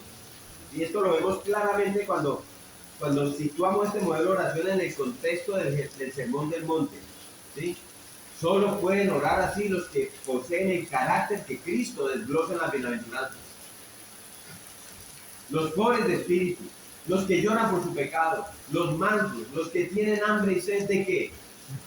De felicidad, de justicia, y la justicia de Dios. Por eso es que ellos piden que la voluntad de Dios sea hecha en la tierra como se hace en el cielo. Por eso pide Dios, venga tu reino. ¿Por qué? Porque tienen hambre y sed de justicia. Son un hombre que es pobre de espíritu, que llora por su pecado, que es manso, que tiene hambre y sed de justicia, puede pedir las cosas que aparecen en el Padre Nuestro. Eso no lo pide un impío, eso no lo pide un ateo, ¿sí? Solo un hijo de Dios.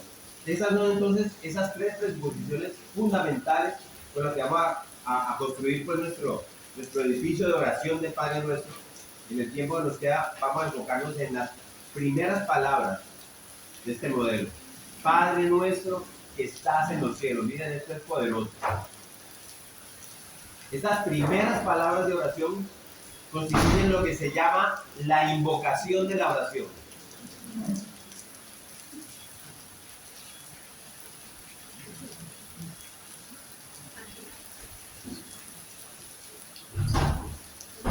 Entonces, Padre Nuestro que estás en los cielos, esas palabras son la invocación de la oración. No me distraigan, porque se pierden acá.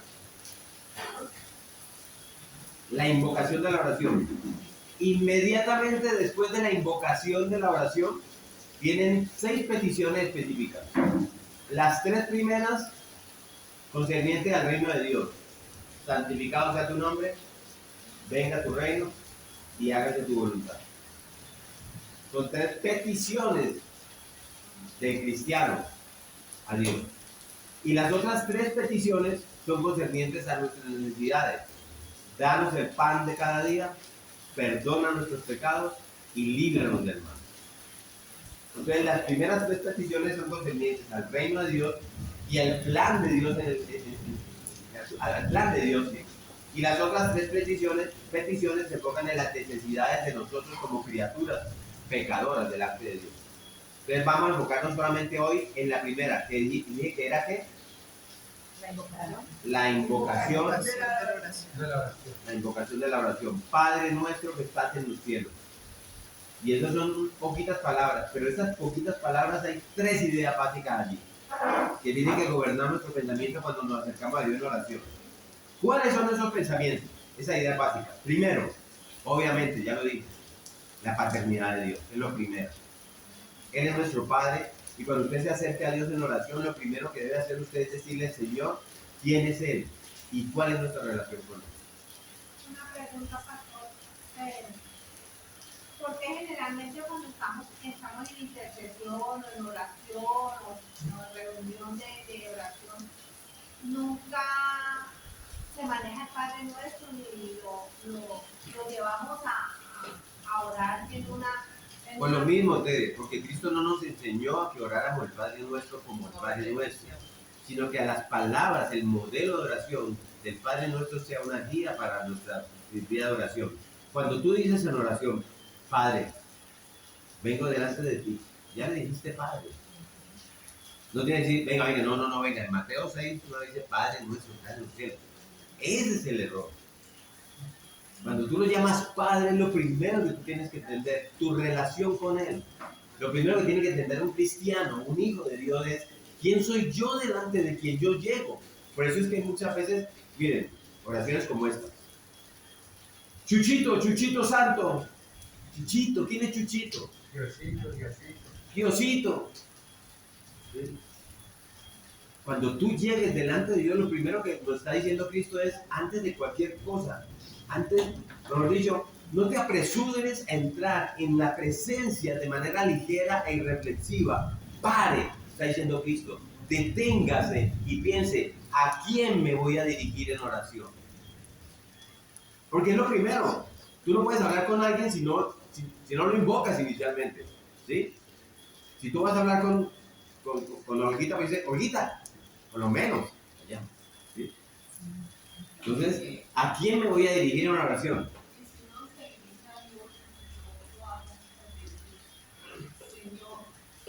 Ajá. Sí. Sí. O sea, el hecho de ser es tu Señor es válido. Sí, por eso no nos vamos al hecho, venga, no dije Padre. ¿Sí? Pero al tú llamar Señor, a llamarlo a Él, ¿sí? De entrada entiende que ese Señor a quien tú llamas, que es el Señor de tu vida, es tu Padre. Eso es lo que Cristo está diciendo, es tu Padre. Entiéndelo, no tienes que decirlo, entiéndelo, que reflexiona primero quién es delante de quien tú estás. Tu Padre. Ese es el sentido de la enseñanza, no la palabra. No la palabra, tu actitud. Yo le digo, Señor, estoy delante tuyo. Ya sé, porque es mi Padre. Y aunque llego con esa actitud, ustedes no se acuerdan, eso pasaba antes, no sé si está bien o mal, lo puedo juzgar. Pero a los hijos antes decían a sus papás Señor. En un tiempo le decían Señor al papá. ¿Sí? Porque es una condición de dependencia delante de Él.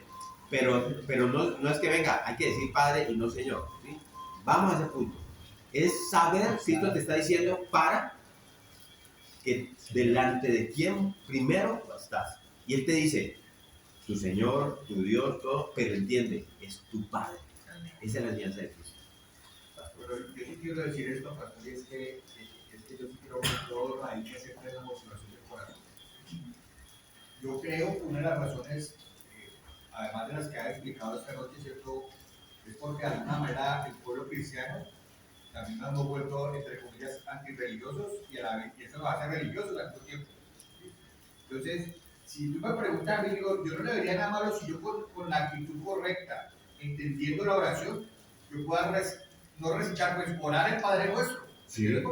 Porque a lo mismo vamos, por ejemplo, cuando el Señor le dice a Moisés, vea, va a orar y va a bendecir hacia su pueblo, que la oración sacerdotal le dice, y oraréis así. ¿Me entiendes? Eso no quiere decir que uno, yo no puedo orar por Diana, como el Señor le enseñó a Moisés que orara por el pueblo. Todo radica en la oración, ¿cierto? Yo sí creo que en el pueblo cristiano no oramos el Padre Nuestro porque lo que dice ahora, no, eso es católico, entonces yo estoy apartado al católico y no lo hago. Yo creo que el problema es que lo hagamos como una simple repetición, ¿cierto? Sin la conciencia, ¿cierto?, de lo que eso significa. Sin la actitud del corazón, pastor. No puedes rezar el mismo Padre Nuestro. ¿Sí? Ahora, si tú dices que ese Padre Nuestro se rezaba así, es una fórmula mágica, entra. Por eso hay que tener ese cuidado porque nuestra naturaleza pecaminosa nos lleva a pensar así. Pero el principio es la actitud de tu corazón. ¿Sí? Entonces, tú puedes orar el Padre Nuestro tal como está ahí, con una actitud de entrega del corazón, diciéndole a Dios Padre Nuestro. Ahora, por ejemplo, si el Padre Nuestro, si yo estoy solo, voy a poner un ejemplo, pero que no me vayan a ir para allá, porque esto es útil, como decía Estefanía. Y yo digo, Padre Nuestro, ¿nuestro de quién? Si estoy solo, Padre mío. ¿Entiendes? O sea, no tiene que ser así o asá, pero lo que dice Cristo y lo que está enseñando aquí es que el principio fundamental es que estás delante de tu Padre, que ya sabe. Eso es el principio, entender, es tu Padre, por eso es lo primero. Vas a invocar al Señor, al Dios, al Todopoderoso, a Elohim, a Shaddai, pero es tu Padre. ¿Saben qué? Miren, cuando Cristo le está diciendo a los discípulos esto, yo creo que todos se voltearon a mirar. Porque en la costumbre judía, ellos tenían un principio, no tenían una relación paternal, de filial, de padre e hijo con Dios. Para ellos era el Dios poderoso, el Shaddai, el Elohim, el Yahweh. ¿Sí? Apenas Cristo les dice a ellos, ustedes van a orar así, Padre Nuestro. Ellos tuvieron que haberse mirado como que, perdón, si es Dios, sí, sigue siendo Dios, pero entiende. Esa es la enseñanza de Cristo. Era el Padre, el Padre del pueblo. El Padre, sí, el Padre, pero no tu Padre. Ese es el principio fundamental en la oración cuando empieza a invocarlo a Él. No como un acto de religiosidad y como una fórmula mágica, misteriosa y mística. Es tu Padre y entra con esa actitud. Por eso Cristo está diciendo, vea, usted lo primero que tiene que saber es cuál es la relación que usted tiene con Él. ¿Sí? Y él dice, Cristo dice, vuestro Padre que está en los cielos, el Dios Todopoderoso, el Creador, el que sustenta todo el universo, el que te ha adoptado a ti como parte de su familia, como su hijo, y no porque haya visto nada bueno en ti, ¿sí? Sino únicamente en virtud de su gracia, de la cual mismo venido a ser partícipes por medio de la fe. Vamos a Juan 1, ahí estamos en Juan 1 y leamos ahora el 12 y el 13. ¿Alguien levantó la mano aquí primero? Ahí. No, lo que yo iba a aportar o lo que pienso es que pues, en el tiempo que yo era católico, pues eso era lo que decía, Padre nuestro, Dios te salve María, eso era, pero si yo ahora estoy en otro sitio donde ya se supone que los rezos no van, entonces yo aprendí a orar de otra forma, entonces yo ya no necesito meter el Padre nuestro allí porque ya sé que es de una forma equivocada, entonces lo estoy haciendo de Hecho como buena repetición es como hacen los paganos. Eso es lo que dice Cristo. Ahora usted órelo así. Y entonces, mire que dice Juan 1, 12, 13. Alguien que nos lo lea. Juan 1, 12, 13. Los cuales no son engendrados de sangre, ni de voluntad ni de carne, ni de voluntad de varón, sino de Dios. Ese es el 13. El 12 y el 13. Sí. El 12. El 12. Bueno. Mas a todos los que le recibieron, a los que creen en su nombre, les dio potestad de ser hechos hijos de Dios, Y luego dice, los cuales no son engendrados de sangre, ni de voluntad de carne, ni de voluntad de varón, sino de Dios. entonces volvemos a lo mismo, de entrada, entender esa idea muy común y equivocada en nuestro tiempo, que todos somos hijos de Dios, porque si todos somos criaturas del Creador, por lo tanto, Dios es nuestro Padre. No, ese texto es muy exclusivo, Dios no es inclusivo. Allí dice, más a los que le recibieron. ¿Quiénes son? Los que creen en su nombre. A esos Dios le dio el derecho de ser llamados hijos de Dios. Y dice el texto, los cuales no son engendrados de voluntad de sangre, de voluntad de carne y de voluntad de varón, sino de Dios. Mejor dicho, ningún hombre puede hacer a otro hombre hijo de Dios. Ningún hombre puede hacer a otro hombre hijo de Dios. Por más que usted lo intente, por más que usted ore, por más que usted le predique la palabra, es un nacimiento que viene directamente de los cielos. Por eso dice nuestro Señor Jesucristo, le dice a Nicodemo en Juan 3, Nicodemo, el que no nace de nuevo, y ahí la palabra griega es el que no nace de arriba, ¿sí? Al que Dios no lo engendra, no puede entrar ni puede ver el reino de Dios. A esos que son engendrados, ¿por qué? Por la voluntad de Dios, esos son hijos de Dios, y los otros son hijos del diablo, ¿sí? Vamos a Gálatas 3, 24-26, para reforzar esta idea. Gálatas 3, 24 al 26. ¿Qué dice allí?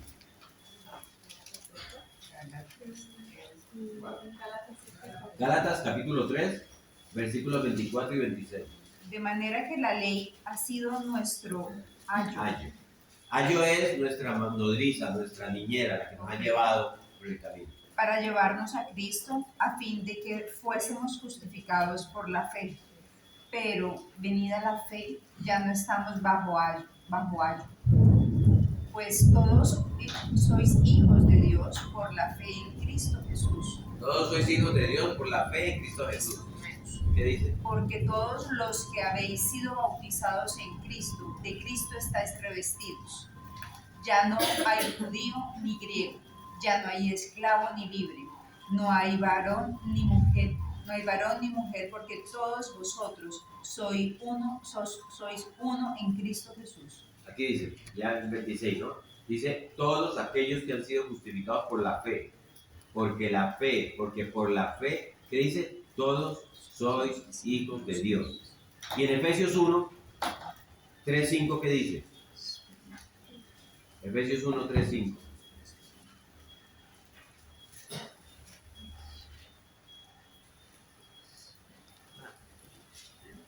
A ver, Albert, Efesios 1, 3, 5. nos predestinó para la adopción como hijos para sí mediante Jesucristo conforme al beneplácito de su voluntad. No, Efesios está no. así. 1, Uno, 3. Ay, tres. pero es uno. Yo estoy leyendo en una versión que es cambia la versión. Momento. Tres. Bendito sea el Dios y Padre de nuestro Señor Jesucristo, que nos bendijo con toda bendición espiritual en los lugares celestiales en Cristo. Según nos escogió en Él antes de la fundación del mundo, para que fuésemos santos y sin mancha delante de Él. El amor, habiéndonos predestinado para ser adoptados hijos suyos por medio de Jesucristo, según el puro afecto de su voluntad. Adoptados por medio de la fe, adoptados en la familia de Dios, solamente participan en este privilegio todo aquel que viene a Cristo en arrepentimiento y fe. Todo cuanto hizo Cristo en la cruz fue con ese propósito en mente. Quitar todos los obstáculos que había para que Dios nos adoptara. Eso es lo que en últimas dice eso. ¿Sí? Entonces Dios nos escogió, lo dijo ahora Estefanía, desde antes de la fundación del mundo. Pero Él tenía que redimirnos primero, limpiarnos de nuestros pecados y pagar la deuda que habíamos contraído contra Él. Ahora, que esos obstáculos han sido eliminados en la cruz, ya somos hijos y podemos acercarnos a Él en oración, en ese espíritu de confianza filial. Él es nuestro Padre. Amén. Todo lo que se espera de un padre en relación con su hijo, Dios te lo da. ¿Sí? Dios lo hace por nosotros, solo que mejor aún que cualquier padre de la tierra. ¿Sí? Él provee para las necesidades de sus hijos, Él los guarda del mal, Él los disciplina, Él los exhorta y Él los instruye. Siempre en el momento apropiado, siempre en la medida apropiada. Dios nunca se excede, Dios nunca queda corto. ¿Y qué es lo que dice Cristo en el Sermón del Monte? Que esa verdad, encerrada en la idea de la paternidad de Dios, tiene que gobernar nuestros pensamientos cuando nos acercamos a Él en oración. Eso es. Entiende esa verdad. Ya fuiste adoptado. Ya hubo arrepentimiento, ya hubo fe de parte tuya. Dios te dio esa fe. Ahora te adoptó Dios como hijo suyo. Y como hijo suyo, ahora tú eres parte de su familia y acércate a Él como hijo. Esa es la enseñanza de todos estos versículos. Por eso dice Padre nuestro que está en los cielos. ¿Sí? Eso es lo que debe gobernar nuestros pensamientos. No es un Dios lejano.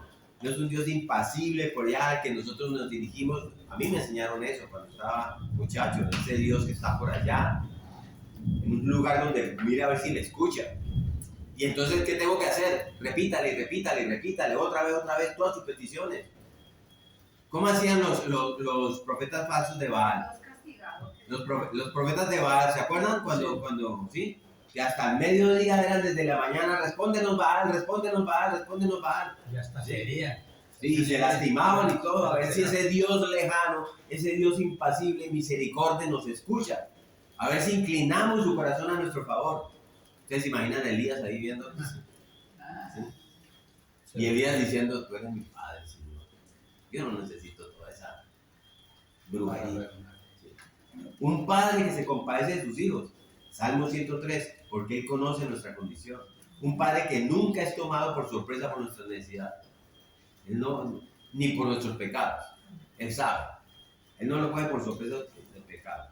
Y bajo ninguna circunstancia va a dejar de tener misericordia de sus hijos porque Él nos lleva consigo y nos tiene guardados en un lugar especial. ¿Usted sabía eso? ¿Saben dónde nos tiene guardados Dios? Les voy a decir esta verdad. Usted la aprenda hoy. Dios nos tiene escondidos en el mismo Cristo.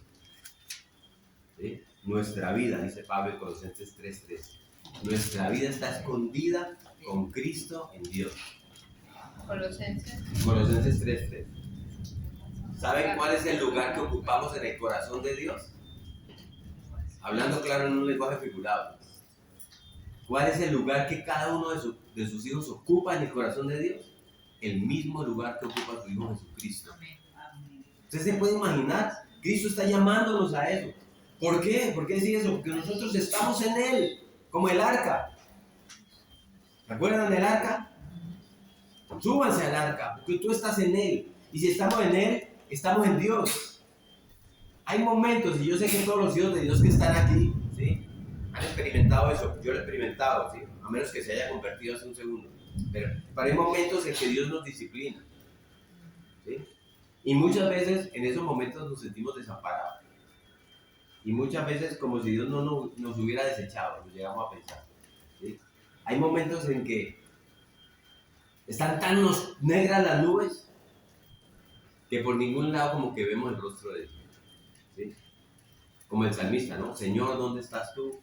¿Por qué estás tan lejos de las palabras de mi clamor?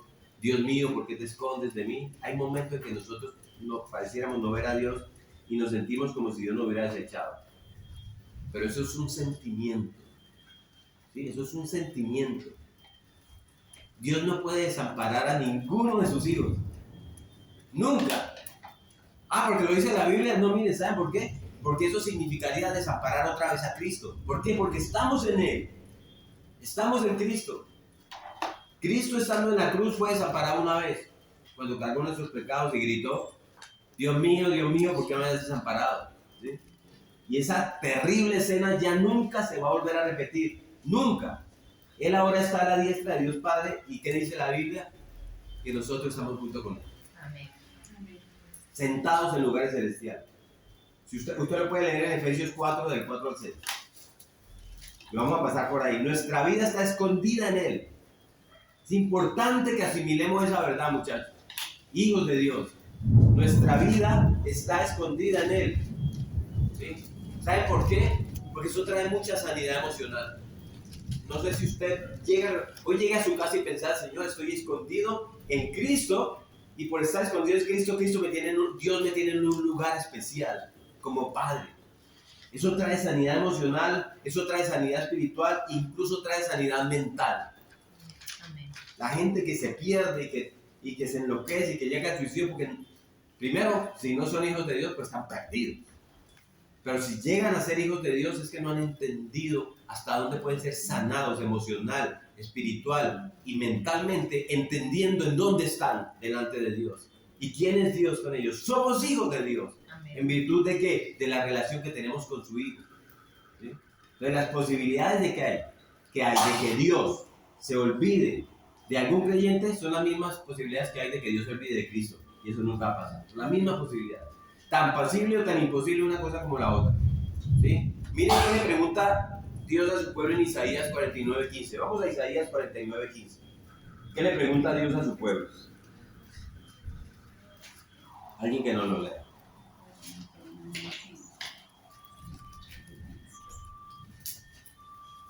Se olvidará la mujer de lo que dio a luz para dejar de compadecerse del hijo de su vientre. Aunque olvide ella, yo nunca me olvidaré de ti. ¿Usted puede entender eso de parte de Dios? Los mismos dolores por lo que pasa una mujer de parto sirven de vínculo entre una madre y su hijo. Esos dolores son de una unidad tremenda. Luego de que toda mujer sufre en los dolores de parto, hay un vínculo muy fuerte entre ella y su criatura. ¿Sí? Y teniendo el cuidado de no ser irreverente con lo que les voy a decir, ¿saben cuáles fueron los dolores de parto de Dios? Los que Cristo sufrió ahí en la cruz del Calvario. Porque ahí fue donde Dios te engendró.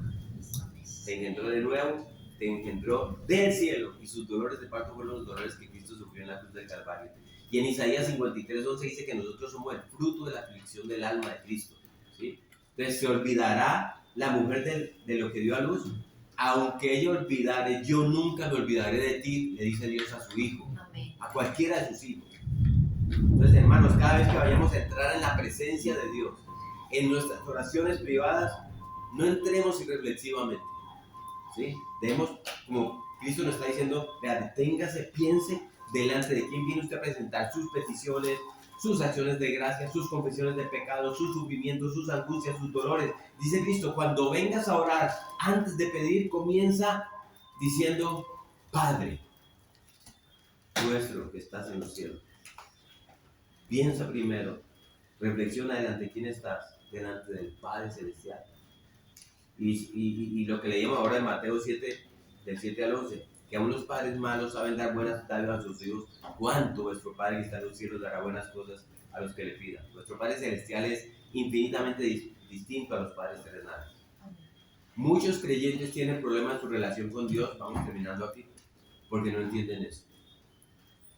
Porque proyectan la figura de su Padre terrenal, eso es entendible, ¿sí? Y se imagina que Dios es como ellos. Y como es Dios, es todavía mayor ese problema. Entonces, si sus padres fueron implacables, A estos creyentes se les dificulta experimentar el perdón de Dios. Porque sus padres fueron implacables. Si sus padres fueron impacientes, intolerantes, ellos se imaginan a Dios en un tribunal inquisitivo, listo para aplastar y a pulverizar al primero que ose violar los mandamientos. Y también hay otros que tienen problema en concebir a Dios porque sus padres nunca los disciplinaron. Entonces no creen que sea un Dios justo, un Dios que está para juzgar, para exhortar, incluso para castigar el pecado, ¿sí? Pero nuestro Dios no está en ninguno de esos lugares. Él sabe dar a sus hijos en la medida apropiada para cada cosa, nunca se excede, nunca queda corto. ¿Qué dice Hebreos 12, del 5 al 6? Dice: hijo mío, no menosprecies la disciplina del Señor, ni desmayes cuando eres reprendido por Él, porque el Señor al que ama, disciplina, y azota a todo el que recibe por hijo. Él no es un padre implacable, Él no es un padre irresponsable. ¿Cuál es la imagen de paternidad que nosotros debemos tener para acercarnos a Dios en oración? La que Él mismo nos ha revelado en su bendita palabra. Entonces no lleguemos irreflexivamente delante de Él, detengámonos y pensemos, ¿sí? Como dice Filipenses 4:6, ¿qué debe hacer un creyente cuando está ansioso? Dice la Biblia: por nada estéis afanosos. Pastor, pero es que usted no sabe por la que yo estoy pasando. No, yo sé posiblemente, o yo no sé, mejor dicho. Pero la Biblia dice: por nada estéis afanosos. ¿Y qué incluye eso? Todo. Por nada incluye todo. Si no, y aquí está lo que deben hacer: sean conocidas vuestras peticiones delante de Dios. Entonces, ¿qué dice la Biblia? Echa tu ansiedad sobre Él, que Él tiene cuidado de nosotros. Pastor, pero yo oro y yo sigo ansioso, no calmo la ansiedad. Es que no estás orando bien, no sabes de quién es delante, de quién estás, ¿sí? En Filipenses 4 dice: sean conocidas vuestras peticiones delante de Dios. Dice, primero, en toda oración. Tengo que cerrar esta idea para que, yo sé que ya estamos en el límite, pero es que si no vamos en esta idea no cierro bien. Primero dice en toda oración, ahí en Filipenses 4:6, síganme ahí, ¿sí? Luego dice ruego, y luego dice ¿con qué? Con acción de gracias, ¿sí? Lo mismo que está diciendo Cristo en el Sermón del Monte. Cuando vengas delante de Dios en oración, detente, reflexiona, piensa por un momento delante de quién estás, porque Pablo dice: presenta tus peticiones delante de Dios, pero no comenzando con las peticiones, dice comienza con oración. ¿Qué significa eso? Esta palabra aquí, oración, primariamente indica que es: enfócate en la persona de Dios. ¿Quién es Él? ¿Delante de quién vengo yo a derramar mi alma? ¿Delante de quién vengo a traer mis peticiones? ¿Sí? Delante de un Dios todopoderoso, inmutable, soberano, creador de los cielos y de la tierra, omnisciente, sabio, bueno, que nos ama a todos con un amor infinito, que nunca nos amará más de lo que nos ama ahora, y ni nos amará menos, porque su amor es inmutable, porque su amor no depende de mis obras. Ay, gracias a Dios, ¿sí? Porque su amor depende de lo que Cristo ya hizo en la cruz del Calvario. Entonces, delante de ese Dios es que yo vengo a orar y a traer mis peticiones. Entonces, detengámonos a pensar, reflexionemos, y no con ansiedad delante de su presencia, sino con oración, ruego y con acción de gracia. ¿Y qué va a pasar si hago eso? Entonces va a pasar algo misterioso, tus problemas se van a solucionar. Si tu esposo era cruel, pues ya va a dejar de serlo. Si tus hijos eran inconversos, se van a convertir. Si tienes problemas económicos, la billetera va a salir. No, nada de eso. Nada de eso. ¿Qué dice Pablo ahí en Colosenses 4:6? Ven delante de Dios con toda oración y ruego y acción de gracias. Y quizá el problema no se resuelva, o hasta se puede poner peor. Pero, dice el versículo 7, Filipenses 4:7, la paz de Dios, que sobrepasa todo entendimiento, guardará vuestros corazones y vuestros pensamientos en Cristo Jesús. Yo no sé si ustedes quieran eso. ¿Sí? Yo sí. Amén. No es la paz de Dios lo que todos quisiéramos. Dios tiene esto para ti y para mí en abundancia. Y una paz que sobrepasa todo entendimiento. ¿Saben por qué? Porque implícitamente Pablo está diciéndonos aquí que Dios no nos está prometiendo resolver el problema que quieres que se resuelva. Porque si Dios resolviera el problema y eso me produjera paz, entonces sería una paz con entendimiento. ¿Sí? ¿Me copian? ¿Sí? ¿Saben por qué? Porque si Dios resolviera nuestros problemas, la paz que eso produciría sería una paz con entendimiento. Entonces entenderíamos por qué tenemos paz. ¿Sí?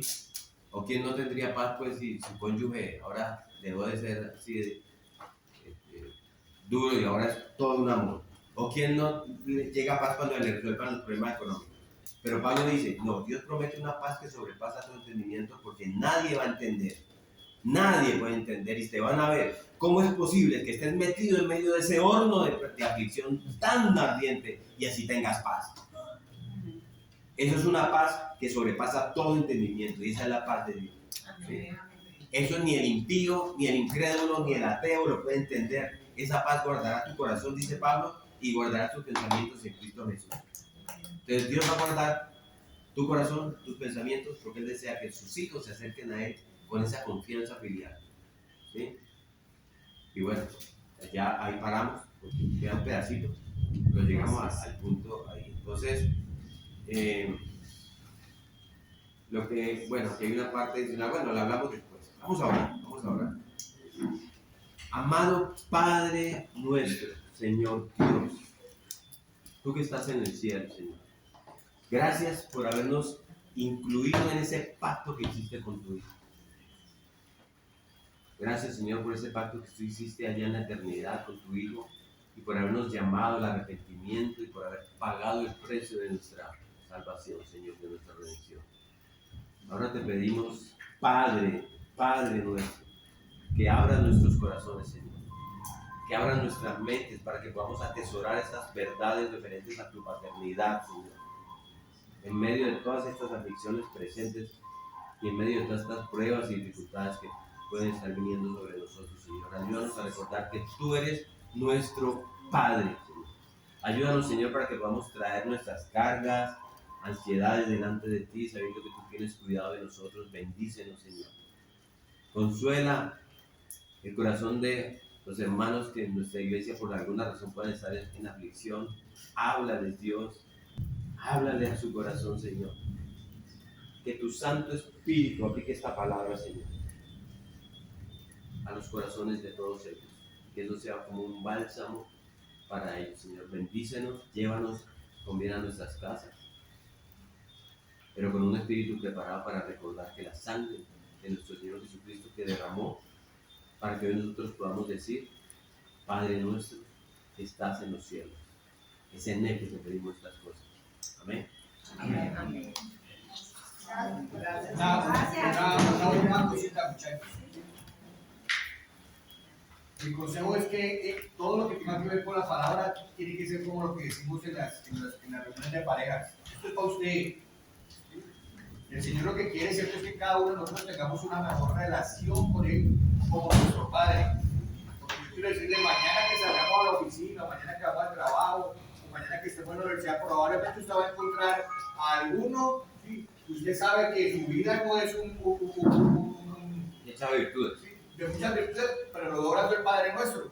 Yo quiero decirle, ni siquiera piense, uy, mucha hipócrita farisea esta. ¿No sabe por qué? Porque un día nosotros estuvimos allí, y como decía Estefanía, Dios en su misericordia, ¿cierto?, a cada uno nos ha ido trayendo. El anhelo de Dios es que ninguno se pierda. Van a haber algunos que se van a perder porque ellos deciden que no quieren tener a Dios como Padre. Pero que todo eso que nos está enseñando la palabra, a través de cada clase con el pastor, ¿cierto?, es que podamos saber, ¿cierto?, que esto lo apliquemos a nuestra propia vida. ¿Cómo debe ser mi oración con el Señor? ¿Cómo debe ser mi relación con Dios? Es verdaderamente Dios mi Padre. Y no estarnos fijando en los demás. ¿Vale? Amén.